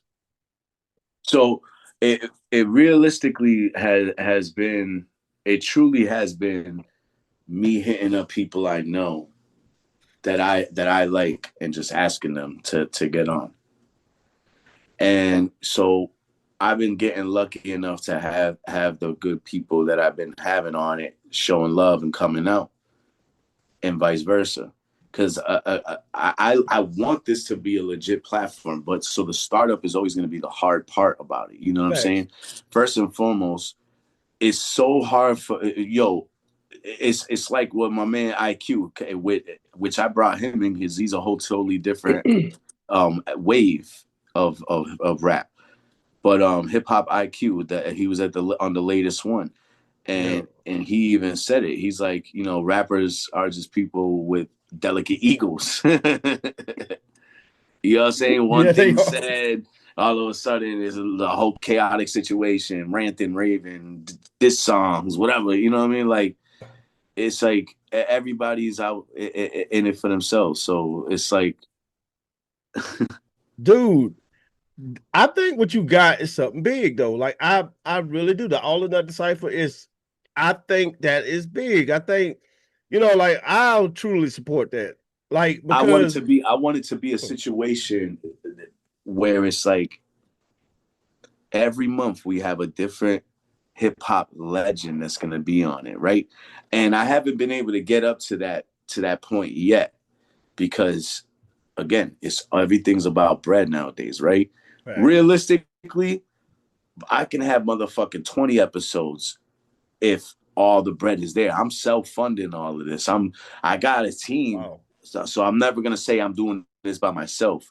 I have a team. Like these are my peoples. Like my Yeah. boys are engineers. My boy Max Davius is that one of the engineers. My boy Wiz is an engineer.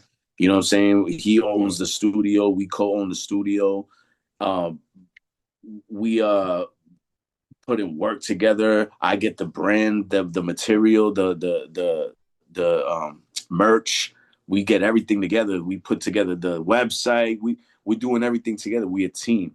But at the end of the day, I'm self funded. I'm doing it all on my dime and my dollar. You know what I mean? Damn. So it's like it's hard to push that and push myself as an artist at the same time. So we gonna get there. We're gonna get there. Well, But reason why I like it is because both goes together. You can't like, so when it comes to rap, you're good. You're fucking as good as it gets. Like the only thing a person can do is say something different, but you're as good as it gets. And then you have this platform right here, All or Nothing Tour. That shows like your humility. It's like, yo, I love this shit. And it's certified because you are certified. Like in the cipher, you embody that shit. Any cipher, you embody it. that's why I So don't want to do it. I don't. Everybody keeps. Why don't you get on it? I'm like, bro, I'm in the intro. That's good enough for me. it's the thing that you've done everything in this game and you've grown to a point to where like now that's the thing you give to hip hop. You know what I'm saying? And I get it, and dude, I love that shit. You got the merch, you got everything. What can we get on the website? Like, can we get the merch on the website? Yeah. So right now we got a limited drop tee that's almost sold out. I forget. I know we got like four sizes left, but like only X amount in each one. So with this, it's selling out. And then we have like a whole new spring line that we dropped. Mm. So we already got a summer line in the works right now, and then we got the original, authentic ones, the white and then the black tees, and then we got the blue one as well. So it's like the authentic, and then we got the embroidered hats on the website as well. Okay, So that's what's up. Like that. Hey, I'm definitely going straight to the website, because I was looking and looking, and my other Facebook page had got fucking taken down last week. So mm, I've been going through fucking hell with this yeah, bullshit. Meta's a motherfucker Man, nowadays. yo, this shit They got crazy. that AI shit. How do you get past like when you're doing the ciphers, the beats? Like how does that happen? So I got oh my god, man! If you seen, I got, I'm telling you, I got hard drives, all types of shit. I got so many producers in my wheel well because it's like it's love. I'm a very socially inclined person, so I got fucking folders and folders of production from different people, and I've been going through them, and I'm like, oh my god, I've been sitting on this shit, and then I think I'm like, this dude would sound dope on it as well as if I put this dude on it, but they normally wouldn't even do a track together because they're in two different lanes of hip hop, but I bet you they would sound fire together on the Right. joint. You know what I'm saying? Like I bring Mickey Bourbon with Black Poet on the joint. Shout out to Or Mickey or Bourbon. That's my or, guy. or I put Edo G with Big D's on a Oh track. shit. Okay, You okay. know what I'm saying? Like who the fuck does shit like that? Yeah. Um who else? Shoot, artist you got to be on the lookout for. Laura Michelle. She's more like neo soul hip hop. Mm, Miss Laura, wonderful artist. I gotta Put her check on her a out. track with Bernadette Price. I mean, what the hell? That's this Damn. it's like it's wild, crazy business. Trust me. And the crazy thing is, this is season 1, and we got a 5-year plan already associated for this All or Nothing project. We in phase 1, season 1. Oh, that's hard. That's hard. Are you gonna come out with, are you gonna do a magazine type thing or YouTube? Like how Oh, we got a bunch of stuff. We got the YouTube, the All or Nothing YouTube channel already going. okay. We'll pretty soon we're branching out. We're just getting our consistency together first and foremost. Because again, we starting off on the ground. As much as I'd love to be already on the radar status, you know what I'm saying? Like, is we steps away. We steps away from approaching it. You know what I'm saying? It's just a matter of yeah, it is that. Yeah, and that's the good thing. That's a good way to, like, because you have to spend a little money to get things going, but you doing it the right way, and I appreciate you for doing that, man. Because a lot of that's my people, contribution for hip hop too. yeah, Like Edo and them, like Edo's my dog. Like, yo, he's my homie. Like, he showed me love. He didn't have to, and I still blessed him. Like, everybody that comes to the cipher, we bless them in some way all the time. Like, I get, we get lunch for them. You know what I'm saying? Like, yeah. we make it a time. It's not just a boom. Like, that's what makes it even doper. Like, people don't even know the back end of it. So that's why pretty soon we got the BTS version of the All or Nothing coming out, where it's gonna be like,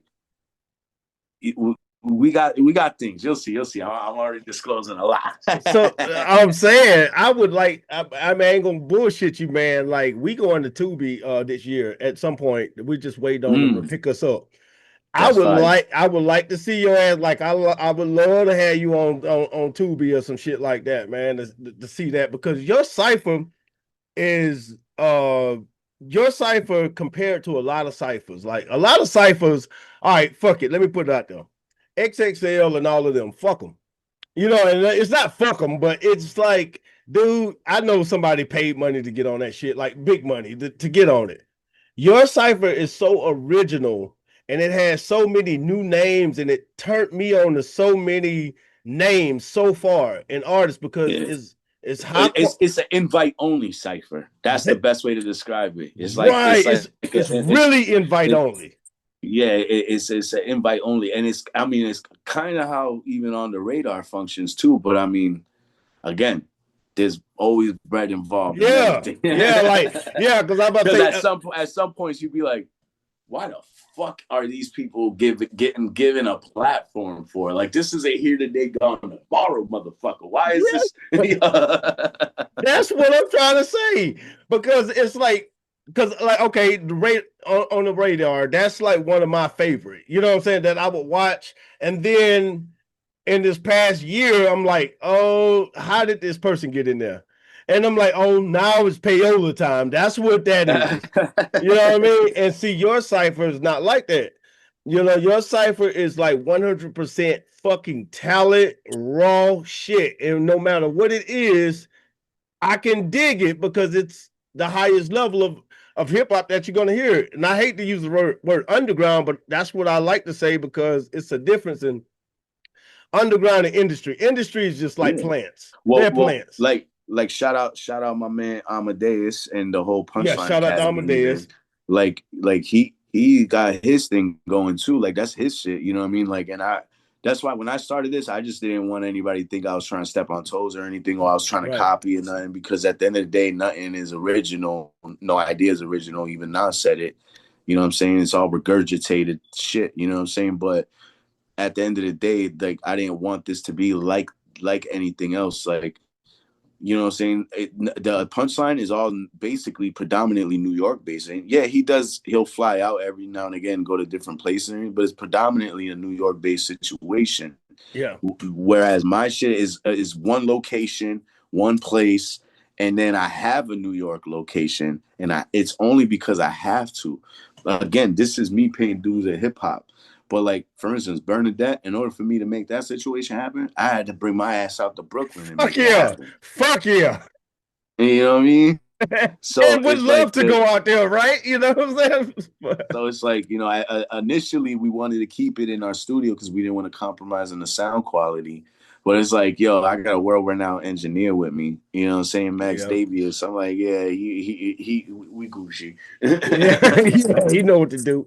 But yeah, that's the thing I like. Even on the Shade 45 interview, you had the all for nothing freestyle. I like that. Oh, I that was was with my with DJ Eclipse. Yep. Yeah, yeah, fucking very smart, very smart. And yeah, shout out to Amadeus. That nigga sends so many fucking inboxes a day, but he be on his shit.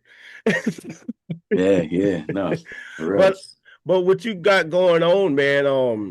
He hit It's me up. He hit me up real quick just to tell you good. the way I got like I was going to shows out there just Mhm. like he started doing open mics and I was like, yo, I want to get back in Oh, the scene. I need to get my name buzzing again. I got a single dropping. I just started going to shows. Boom, started showing them love and started mingling with people. And he I got his info after I was spitting on the mic doing the open mic and he was loving it. And then he hits me up one day randomly. He's like, yo, I got a last minute cancellation for the punchline. I think you would be dope if you want to come through. I'm like, yeah, sure. He gave me the Addy and shit. Next thing you know, I realized it's Vinny spot, Vinny Idol spot. So I'm like, oh, word. Vinny Idol here, and then I see Lou Castro there from the battle DVDs and shit. yeah. I'm like URL shit, or I think I don't forget which battle he's in, but I'm like, yo, what the hell? Like, oh, word, we making it a day now, son. Let's go. I came bar ready, son. But like he hit me up on the fly. I had like literally less than 24 hours to prepare. Like he told me, oh, and then the next day I had to go out there. So it was like, Word. we ready. You always gotta be bar ready. Damn, that's wild shit. That's wild Mhm. shit. And you showed up and showed out. That's just like, it's a lot of mutual people that you mentioned Mickey Bourbon. Mickey Bourbon will fucking that nigga will drive to Miami to do a fucking show. Like that Yeah, nigga go, yo, I asked him if he could be on the cipher, right?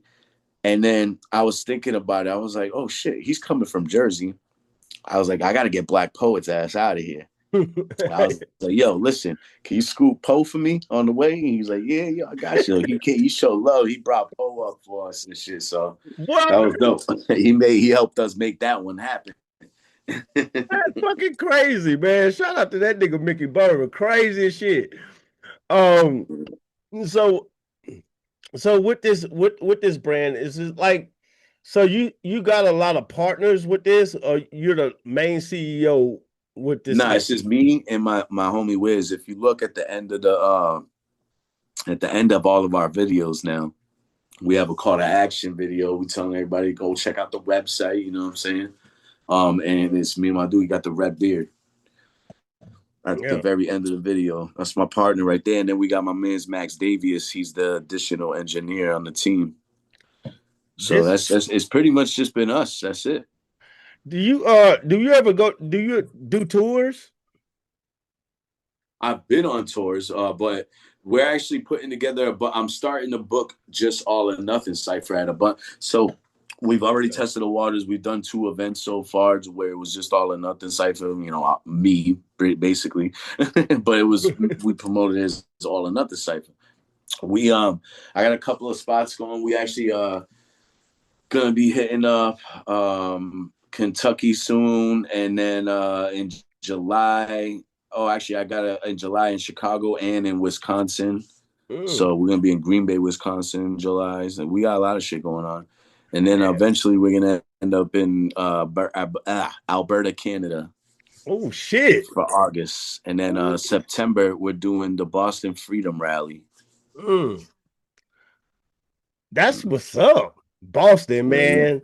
Listen, if you could be the fucking mayor in your city, if you could be the mayor of your city, what 2 things would you change first?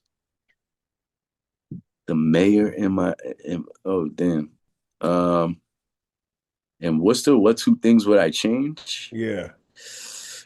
Definitely cleaning up all those bums in the street, man. We gotta figure out something for them. There's a It's, lot of there's a crazy homeless populace over there. Like they got to create more of a shelter situation for these folks and get them out that it's just it's crazy. They're too metroed out right now to have all of that in the streets like that. Yeah. Same in Atlanta. What's the other one? um, I would say create more nightlife situations out there. Like, Really? I think that there was a time that created like a lot of animosity and craziness into that city, where everybody like fighting in the clubs and causing chaos in clubs, so where it kind of died down things. The nightlife is for almost pretty much obsolete in the Worcester scene. There's What? like a few spots. So if they did more things to create more situations, more venues, more shows, you know what I mean? I think that would help it out a lot. Because when they have done shows there, they've been like some really good turnouts. We did the official Wu-Tang Day, where it was Deck, he headlined, and I opened up, and it was like the venue was pretty packed out. I mean, they just did something recently where they had Mercules there, and it was pretty solid pack. But it's like more frequent shows, more situations. There's not many people doing that. And when they do, they half-ass it, or somebody out from out of state. So it doesn't end up being that popping of a show. You know what I Damn. mean? So it's like you can't have out of state people coming in our city trying to and then Yeah. trying to charge the artists in that city to perform. To They perform, like right? You hit it on the head, man. That's I'm in Atlanta, and that's goddamn, like, we got shows every day, 365. You know what I mean? It's something going on. And that's the thing that we've been talking about, that's changed over the years. Like that the pay to perform shit. Just get the nigga up in this, like, it's like, just get the hottest nigga and let him go. Like, what the fuck are we doing? Like, see, like it's different, right? Like when you do in regular showcasings and stuff, and you got like artists that are not really like doing like big things, like they're kind of known but they're not too known, like even like artists like me, for instance, if I was headlining an event, right, yeah.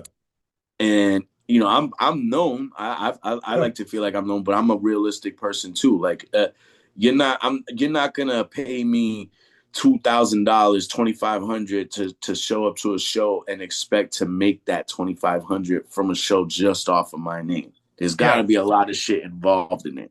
Yeah. So realistically, I'm not gonna ask for 2,500 because most likely the real business person that's smart, that's spending that type of money, is gonna know better than to just spend that type of money. They're gonna be like, Yeah. where the fuck is the ROI in this? Yeah, right. So you got to be realistic. You got to be like, all right, bet $500 in my transportation and a place to stay.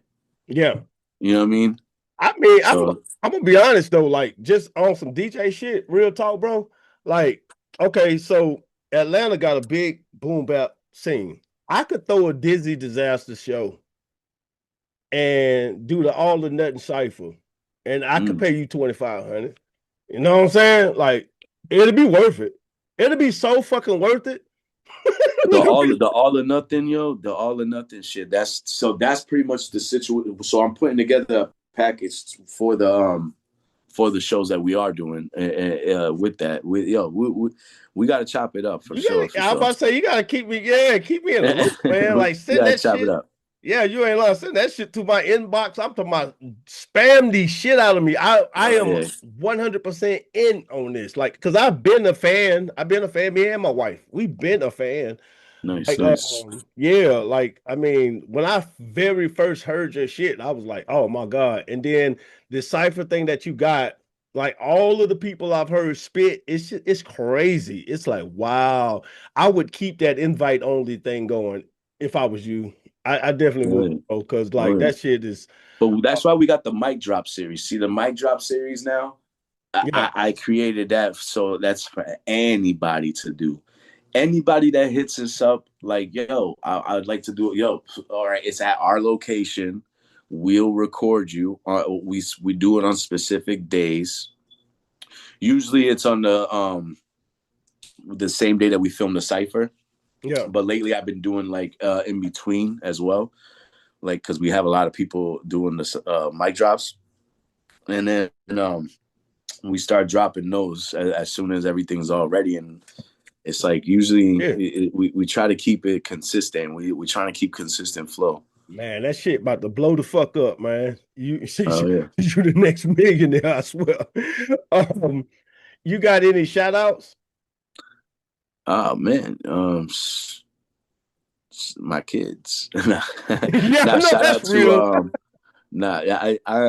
It's the only reason why is I know so many people. There's not like anybody in particular that's, you know what I'm saying, like I'm really a to myself kind of guy, you know what I mean? But you mentioned Sauce Yin, so I'll shout out my guy Sauce Yin because we got work out right now, you know what I'm saying? And we want people to, you know, definitely shout out the honorable DJ Metal, DJ Metal Monkey. I was like, what? Hold on. Yeah, it's my I had to astrology double sign. check. I was like, Monkey? Does say Monkey? Yeah, it's my astrology sign. You know, the metal monkey is only come every now and then. So yeah. What's that flag? Haitian? You Haitian? Yeah. Yeah. I'm Haitian and Jamaican. My mom's Jamaican and my dad's Haitian, so I come out of his nuts. So yo, you know what's bugged out, right? I was chilling with there was a period of time we was chilling with Junior Reed a lot, right? And we went with him one time to VP Records. And VP Records is one of like the biggest distributors for reggae rhythms in the world, right? Yeah. So biggest record they based out of Brooklyn and shit, but it's the biggest distributor for reggae music and shit. So he's going there to pick up some bread, I guess, or whatever. Next thing you know, I see some Asian dude walking out with an Asian shit, and they look mad tan, and I'm just like, the fuck. And then he just walks out. He's like, "What going my yacht?" And I'm like, "What? Hold on." This motherfuckers. I'm like, "Who's this dude?" And then they started laughing. They're like, "Hey, he owns the label." Like, you mean to tell me the owners of the biggest distributor for reggae music in the world is Vietnamese? Yeah. That shit is wild, motherfucker. That's crazy. That shit be crazy. It do be fucking crazy, man. But hey, you have, man, when you in like Jamaica or something like that, and you see like a Vietnamese, a Chinese person, a Japanese person, you like, what the fuck? Like it shocked you. Wild. It shocked you for a minute. That shit had me fucked up for a quick second. So you got so y'all getting ready to do the Boston Freedom Rally? Yeah, a bunch of shit actually. I got a bunch of shows coming up real soon. But because we even got the Big Talent show with DJ Lucas. But I got a show in a couple weeks in Rhode Island with Exit Fame. So yeah, we got a bunch of stuff in the works.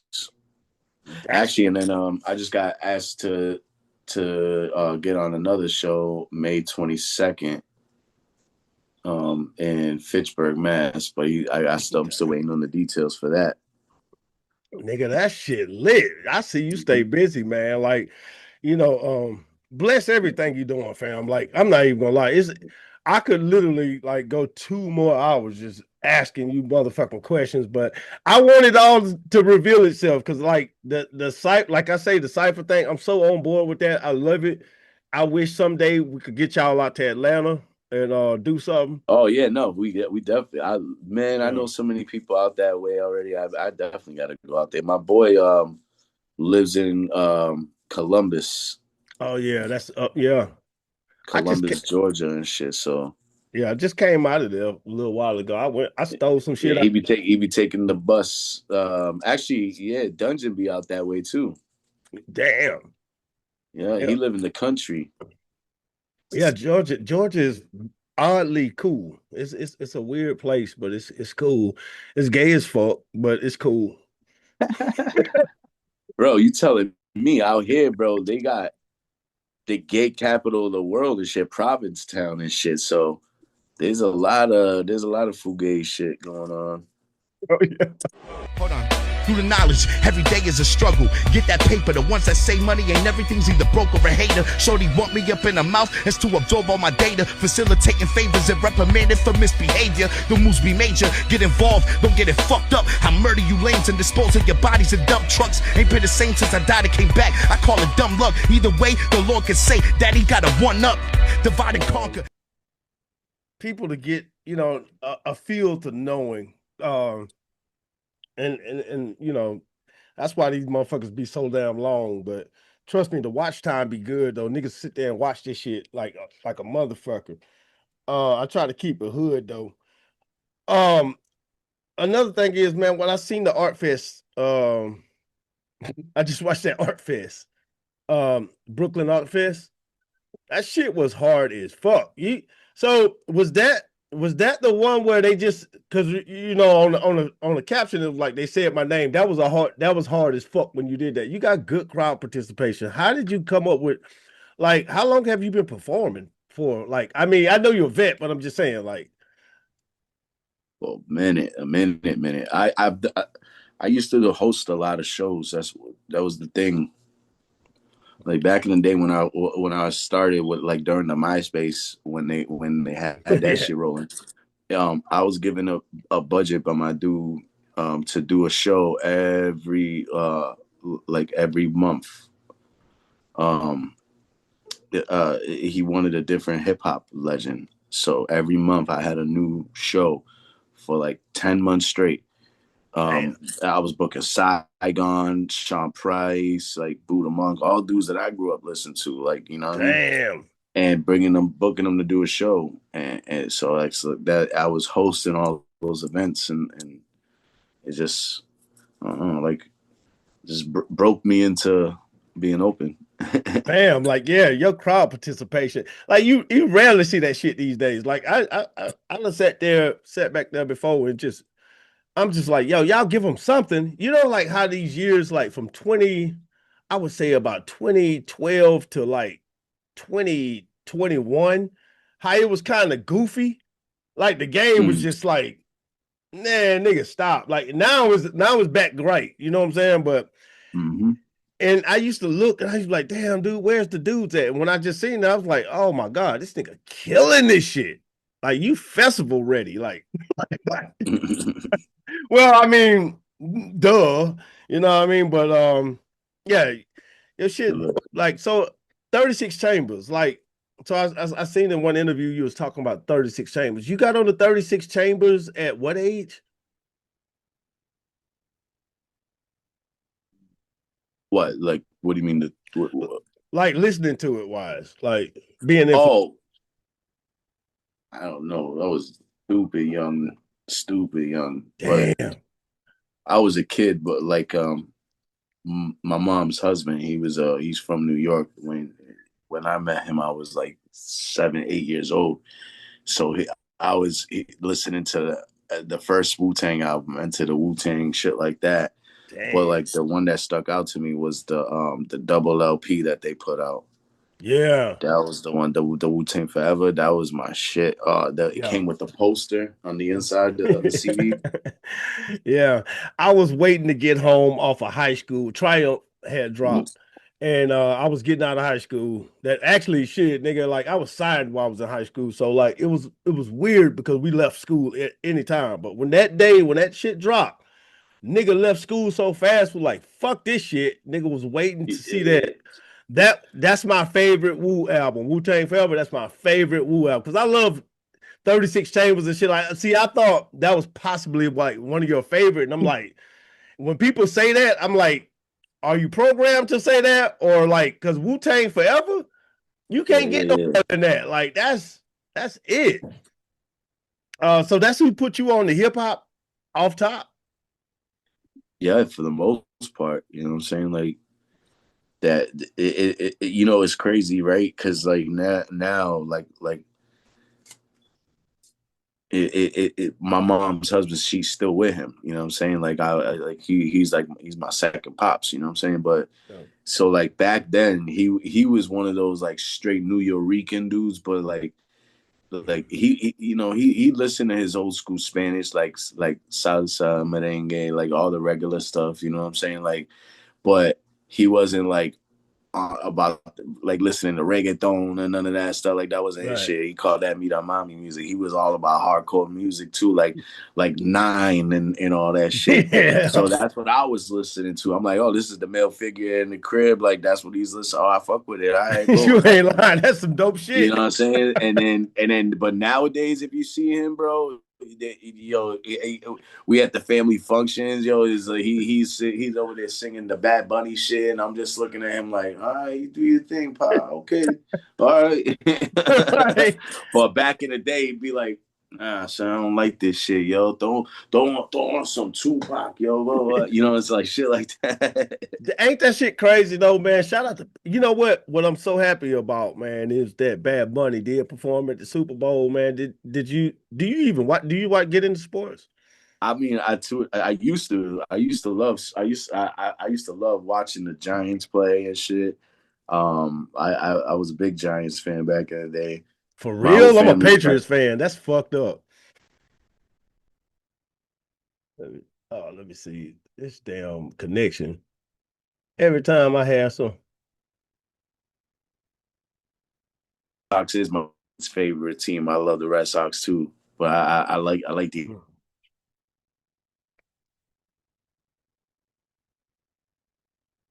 What my connection? Oh man.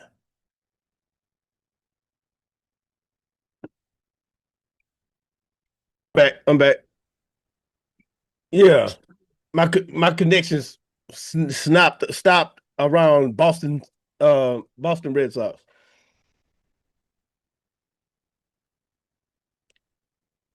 Yeah. You back with me? You hear me? Yes, sir. Oh, okay, yeah. It stopped when you said Boston Red Sox, like when we talk about sports.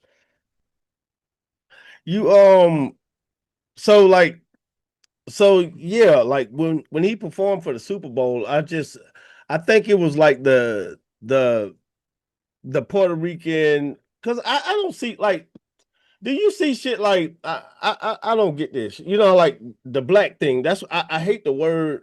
I hate the word black and white. I'm gonna be real with you, right? Because one thing I just when it comes to the music and me being on platforms, I try not to put political input or anything like that in any type of way, right? But the only thing I will say is that the way that shit is only the way that it shit is, and going to continue to be the way that shit is because everybody keeps looking at it as a race thing, as a white, black, Spanish, Asian. They all keep looking at it as it like that. There's always going to be a problem. There's always going to be a stigma. It's always going to be relevant in people's minds. You know what I'm saying? Like, it was a great show. Shit, hell yeah. Like, I fuck with him. They did their thing. They performed. They did their thing.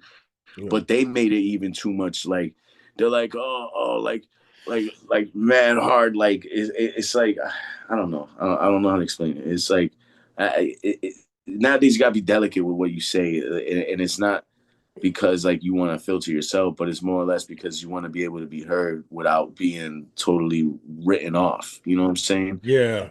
And it's like I just look at it as like it's like yes, you should be proud of who you are and represent, but it's like people make it too much of a race thing. Like like a lot of my friends, I have a lot of friends, and they're all business owners, right? And then you see my friends get on platforms and then you hear like, yeah, you know what I mean? You got to support black business, blah, blah, blah. I'm like, oh, bro, I'm not melatonin black man, but I am the son of man. I am the original true being. You know what I'm saying? I got my wisdom myself. You know what I'm saying? I have my knowledge itself. So it's like I know what time it is. Like, but it's like you don't see me like I got a business too. So support your homie business. You know what I'm saying? Support the person that supports you business. You know what I mean? Support each one, teach one. Like we're not living in a separated like world nowadays. We only separated within the minds. You know what I'm saying? Yeah. But there's nothing that any other person can do that I can't do. It's just the mentalities are different. So it's like people, if you get a person that treats you differently because of your race and all that, it's not to say that people don't do that. Yeah. That is a real thing and a true thing that happens. Like, let's be real. Like, you know what I'm saying? Like, Yeah. I'm not no white boy, but you know what I'm saying? So it's like, at the end of the day, I've been in situations like that where I've been in a neighborhood. See, I have a professionalism to me, and to me, I have an adaptive personality. Naturally, I'm Gemini, you know what I'm saying? Oh shit, you're a crazy motherfucker, but you too You know, crazy motherfuckers. You too crazy motherfuckers. So my birthday's like my birthday. So my whole shit is that I especially because I'm also I do like pretty much sales for a living, music and on my regular day to day. You know what I'm saying? It's like it's all sales driven. So you always gotta be in an adaptive mindset, even just like with music, right? Yeah. But that's what people think, and it's like I create music based on my own like how I feel. But my everyday when I'm with people, I get along with everybody I come across, and that's because I have an adaptive personality. Yeah. I'll find a common ground with every. Oh, he's the dickhead of the bunch. Oh, I'll end up. Hey, what's up, motherfucker? Hey, yeah, you know. You know what I'm saying? Like, we'll find common ground to some degree. You know, people only cut themselves out of the equation. Yeah. And so you know what, and that's good, man. I'm happy you said that, you know what I'm saying, for perspective wise and honesty wise, because again, I totally agree with that. Because like I run laundromats, and when it was coming the time to get grants for this World Cup and shit like that, motherfucker was like, yo man, you ought to do the you know, they giving minorities and blacks. I don't call myself a minority, and matter of fact, I don't want it because I'm black. Let me work for this shit. And I'm happy you said that, because really those barriers don't have to be used. You can be just a good, because really I like to do good Oh, but business. see, in that situation, I say I'd take advantage of that shit. Fuck that shit. Yeah, oh, yeah. Mira, yo para hablar en español también. So, tú tienes dinero, dámelo. Because you know sales better than me, probably. Or I could walk up into it. I'm like, hey, how you doing, sir? David, nice to meet you. What's your name? Awesome. All right, let me show you what I got to offer you. And I'll go into it. You know what I mean? Like, yeah. I mean, I play it a little bit, but at the same time, when it's real broad and you know, I don't want people to know me as being a black business. I just don't, man. Matter of fact, I'm Haitian anyway, so you know, so you know, it's just, you know, I don't know, but I'm happy what you said about that, because that showed people how to like really. A lot of folks don't understand. That's why their business haven't taken off. It's because they don't know how to just be a business and do good business. It's a stuck mind state. It's like it's almost like you creating it, and even if it may be to an extent in certain because people have different situations, and people are in different situations, different parts of the world, bunch of shit. Even if it may be, it's up to if it's to be, it's up to me. You got to be the one to make the change for yourself. Right. Certain people don't want to take certain sacrifices to change their environment or to change whatever is the problem to get away from it. Yeah, so you're right. Nobody's stopping you. Like, let me tell you something. I did not finish high school. I got a GED. The only reason why I got a GED is because one of my friends who got money challenged me and my other friends in a contest. Whoever got their GED first won a prize, and I won because I'm a competitive person at heart. But it's like, I got a GED and I make I'm in the fucking 6-digit figures every year, no matter what. And it's only because of the initiation, the actual initiative to want to do something. Like, you can't just it's hard to say. Like, I've in the working field, I've hired people and seen how people's work ethics are, and you could tell a lot from a person just by work ethic, even in music, right? Because you have a fire ass like you listen to somebody's music, you're like, oh, this dude is disgusting. What the fuck haven't I heard about this guy? And then you look and you're like, no fucking wonder. This dude does nothing. Like he puts no bread behind this shit, like at all. And it's a fucking shame. Like nothing. Yeah. Like got no grab. You ain't even paid for a $50 photo shoot or something, like something stupid, like something. You know what I mean? Like nothing. And it's not to disrespect or anything. It's just because sometimes some people don't know better or whatever. You know what I'm saying? But it's like, well, it comes down to like, man, shit. If you don't believe in this shit, ain't nobody else gonna believe in it. So that's because like when I'm doing these shows, right? Like my earlier shows, like back in 2018, 2020, I ran into a lot of artists that like their SEO was trash. Like you could type their name into a million search engines, you're not gonna find shit. I'm still learning about that shit. Yeah. Dude, I could type your name into fucking Yahoo anywhere. It's gonna pop, like all your shit pops up. You know that, right? Oh shit. This damn connection is fucking crazy. Come on. Yeah. Yeah. My connection is tripping. Everybody in the fucking house is probably using the Wi-Fi. But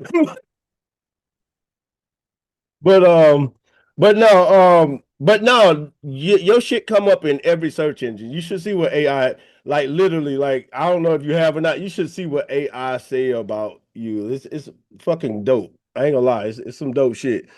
That's why I said like you. What AI? What are you using? No, just chat. See, like I don't really like. I be like every now and again. Like my main thing is I just be on Instagram mainly. Like Facebook, I have Facebook, but I barely be on that shit. Like everything cross.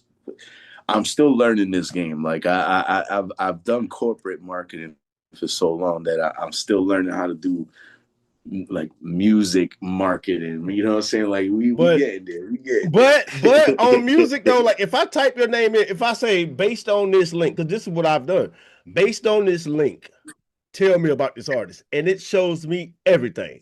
It shows me everything. I'm like, yo, I can do that with a ton of artists and won't nothing come up, and they'll swear to God they popping. I'm just saying because you have put in the work, man. That's why you one of my celebrities, man. Like I'm happy to like pick your brain, you know, and be able to talk to you, man. Like straight up. Adversity. What's the hardest? Like, what's the today, modern day? What's the most thing that you have to? What's the adversity that you have to overcome in order to get all the things from albums to the ciphers to all of that? Like, what do you have to do every day to make that happen? It's just it's time really too, because not everybody, again, work ethic, everybody's work ethic is different. So I'm doing everything else on my regular day-to-day plus my own music that sometimes I lose sight. But when we do get the picking the beat and then I do send it out and we get the artist, so we pick the artist. See, we go on it on a month-to-month basis because it's more or less too, you want to make sure that you have everything set in stone, because every time you put something so far out, there's so much shit that can happen in between. So you want to try to book everything the closest as possible. Yeah. So we try to do it within 3 to 4 weeks in advance, but usually it ends up being about like 1 to 2 weeks in advance. So by the time we get the artist solidified, we send them the music, and then, you know what I mean, they got that amount of time to get their, you know, verses ready. But then the day of is really the other trickier part, is to actually making sure everybody shows up on time, and then getting the whole set, everything together, and you know, taking care of everybody, and then putting it together, and then the after effect, mixing it down and mastering it, and then chopping up the video footage. And damn, It's a Shit's lot that working. go into that shit. I know it is. Then after we chop out the video footage, we start funneling it out through the marketing streams and then the different people helping us with reaction videos and stuff that do it on a consistent basis. Yeah. So it's like it's a little formula that we got going. Hardest thing, what's your hardest thing dealing with the artist? Like what's your Commitment. Sometimes a lot of people last minute cancellations, oh my God, yeah. changes, and life does happen, but Yeah. I mean, I look at it as like if I've dedicated a time, a certain time, you know, again, no animosity, nobody saying that, and I'm not saying anything, because again, everybody has their own shit, but I don't know, it's different. Like I always look at it like this, right?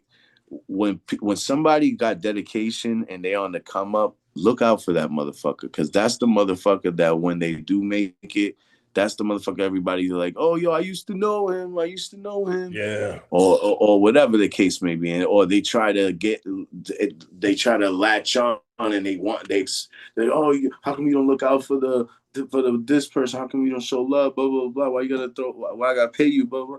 Like yo, because I worked hard to get here. Like Yeah. like Yeah. you wasn't there with me when I needed you to push me to that level. Well, I had to go somewhere else to have them help me push me to the next level. Yep. Yep. Do you all right? Because me, I'm gonna tell you one thing about me. Like when I book, I have I don't personally book, but when I book somebody to the show, I'm the talent finder though. I look for the people that's on the show. You know what I'm saying? Yeah. I'm like, oh, I like that motherfucker. I want that motherfucker. You know the worst thing, and I want to know how you feel about it. Call outs. Don't that shit kind of personally fuck with you? Yeah, again, it's a lack of commitment, because I look at it like this. Right? Yeah. Let's just say, remember back in the day, Rap City in the basement. Right, right, right. Remember the cipher they did in the basement on Fridays or whatever. Yep. If you were booked on that, would you skip out on that? All right, so why am I not treated with the same type of urgency? Because you're giving the platform, you're giving up. Yeah, like literally, like it's like you could be doing this yourself. You could be, and it's like, dude, and they don't get it. That personally burned this. Like it, I get so mad, and it's not mad that you call out. It's like the last minute ones. That shit I'd be like, fam, or like, and it be the people who's not even busy. You know what I mean? It's always the people who really don't got a bunch of motion going on. You like, man, what the fuck you needed this? You know what I'm saying? Like, that shit be, I don't know. Like some people say business ain't personal, but man, I'm sorry. I'm just not a good businessman because I take all that shit. That shit be personal as fuck. Because like you said, the Rap City thing, yeah, like you ain't gonna call out for Rap City. So like show disrespect because you're giving because we Or don't let's just do a news again. Keep dropping the name, I guess, whatever, on the radar. You know yeah. what I'm saying? Like, you're not gonna call out on that shit. You know, like there's people that would love to be on those platforms. It's like, so why wouldn't you treat the person that's on the up and coming on the same level? Right, because You know what I'm saying? eventually, Especially if the up and coming is in the upswing on the traction. You see yeah, what I'm saying? yeah, There's no stagnant, there's no decline. It's on the upswing. So it's like, all yeah. right, let's do something. But what you got is big though. So like, if your shit big, like I'm not even gonna front. Like what you got going on, I'm telling you, bro. 6 months from now, you know what it's going. It's gonna be nice, fam. Yeah.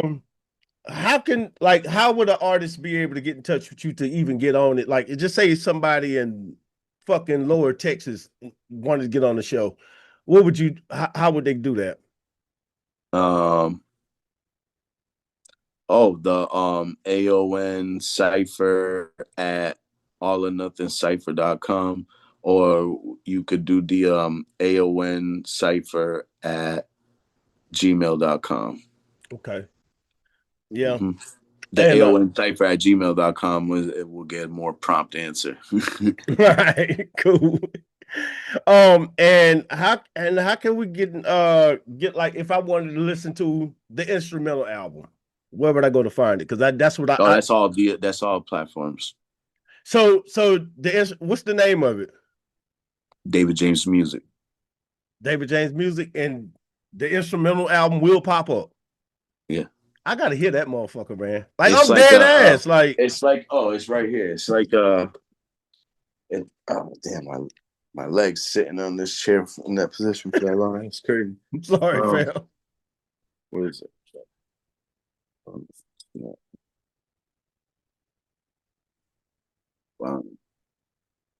it? That's some bitch. Hell yeah. And you got them shits on physical? Oh yeah. Yeah, every one of my I got a vinyl right there.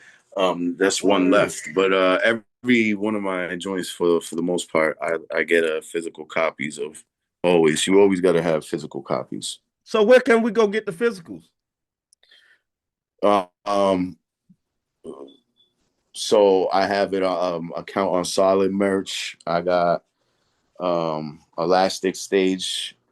You go on Elastic Stage and order some physical copies. But with man, what is up with this damn Wi-Fi?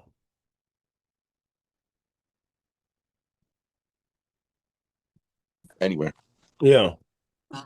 Damn. That man shit. Hell yeah. Y'all, ladies and gentlemen, go get these physical. I'm getting ready. I gotta get on the instrumental album, man. Like you do, bro, you do a lot. Like I'm be honest. I deal with artists every goddamn day. Shit's fucking aggravating until I run into a person like you.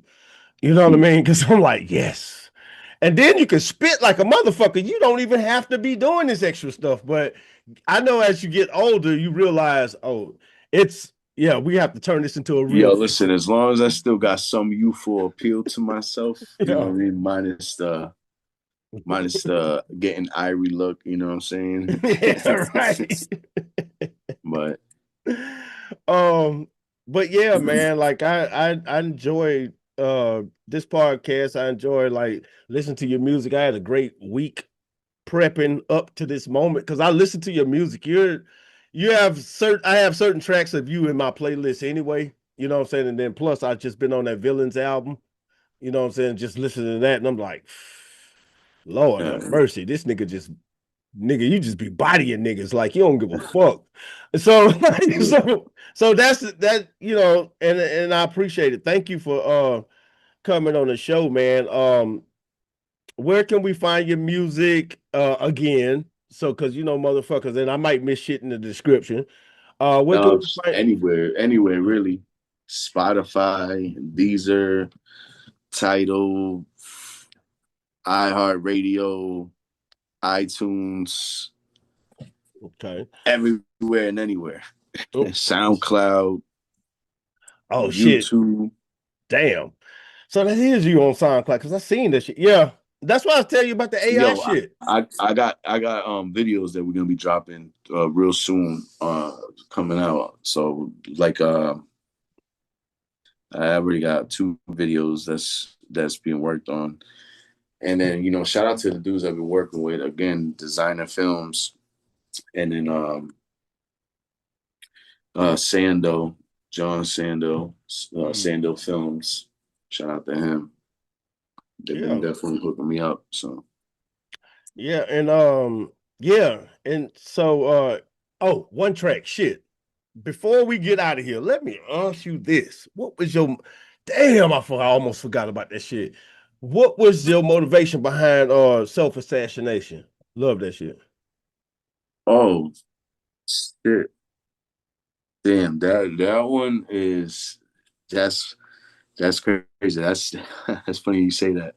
That's a video I'm gonna be shooting real soon. You gonna do? Oh fuck yeah, hell yeah! I need to do a video like I don't even want to say much more. I'm gonna do one though. But okay. What's it called? Nah, yo, that one like. So again, the album was called Hunger Pains, right? Yeah. And so, oh man, I wish I could say so much more, but it's you gonna give it away, yeah. that album, like between that album and right after the journey, and then that album, the making of that album, I had a lot of people, certain people fucking with me and doing different things to show me resistance on my path of progression. So okay. When it came to that beat on the album and I heard it, and I was like, oh man, this is like so perfect for me to just let off on. And so I'm just like, I just sat there and I literally was just like, and every time I was like spitting a bar, I was typing it. It was I wrote that on an iPad. I have an iPad that folds. It's somewhere. I ain't gonna get it, but I have an iPad that folds that has a keyboard on it, and I was just typing on the iPad. Damn. Yeah.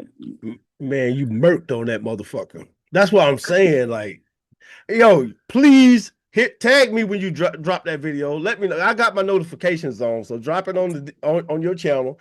Yeah, man. Oh, yeah.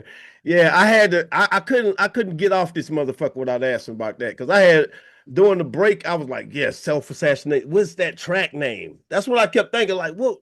Earlier in the podcast, I'm like, what's the fucking track name? So I had to go look for that motherfucker. You know what it is? I've been doing like those. I was trying those drumless joints because there was a lot of like avant-garde type of hip hop is a whole different genre in itself. You got that fucking boom-bap shit, which is my shit. I love it. Yeah. And then you got that avant-garde shit. That's that like that's that real lethargic sounding shit, like that almost like Rock Marciano style, like straight drumless and you know what I mean, like so. But to me, it's like you got to do it tastefully. You know what I'm saying? Like every now and again, throw a little dash of it in. You know what I'm saying? You don't want a whole fucking project to be straight up like no drums in it, and you just rapping over sounds. Yeah. Nah, I have, because I mean, you are acquired tape. You are. I don't know how to say it, but like you need a couple of drumless tracks, because them drumless tracks bring out them vocals, and you get to like really hear what the motherfucker saying. You know, in the South, we kind of like, I wouldn't say we slow, but like, nigga, we have to rewind that shit a couple of times, and then your cadence, the way you rap, it's so complex to where, like, nigga, if you ain't rewinding the track, you tripping. You know what I'm saying? Like, there's no way. So that track really stuck the fuck out to me. Like, that's why when you drop a video to that, man, I'm talking about, and you got to kick ass in that video too. You got to kick ass in that video.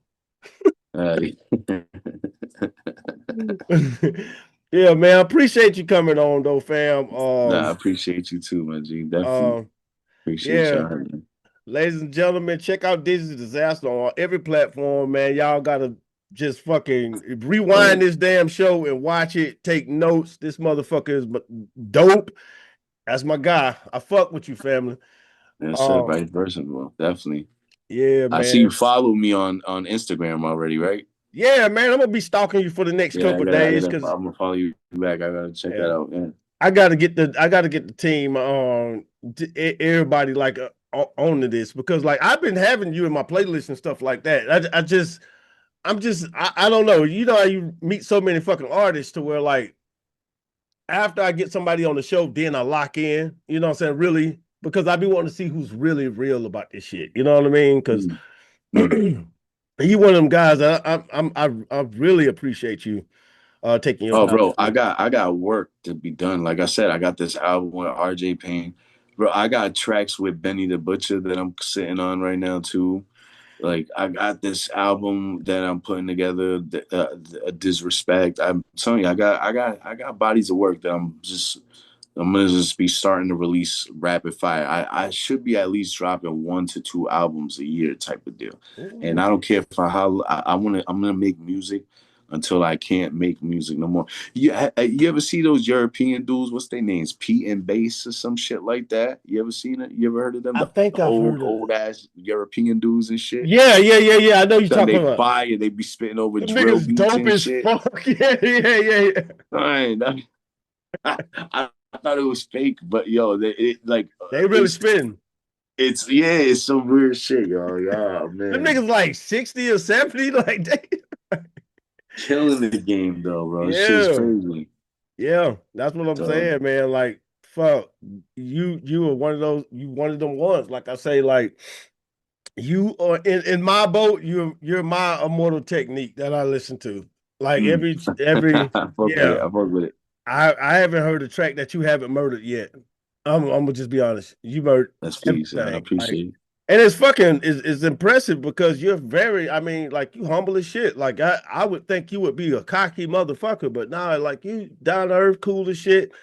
But you spit some motherfucking. I mean, I know you go into sinister mode when you start writing this shit though, because it's no fucking way. It's no fucking way. Like yeah.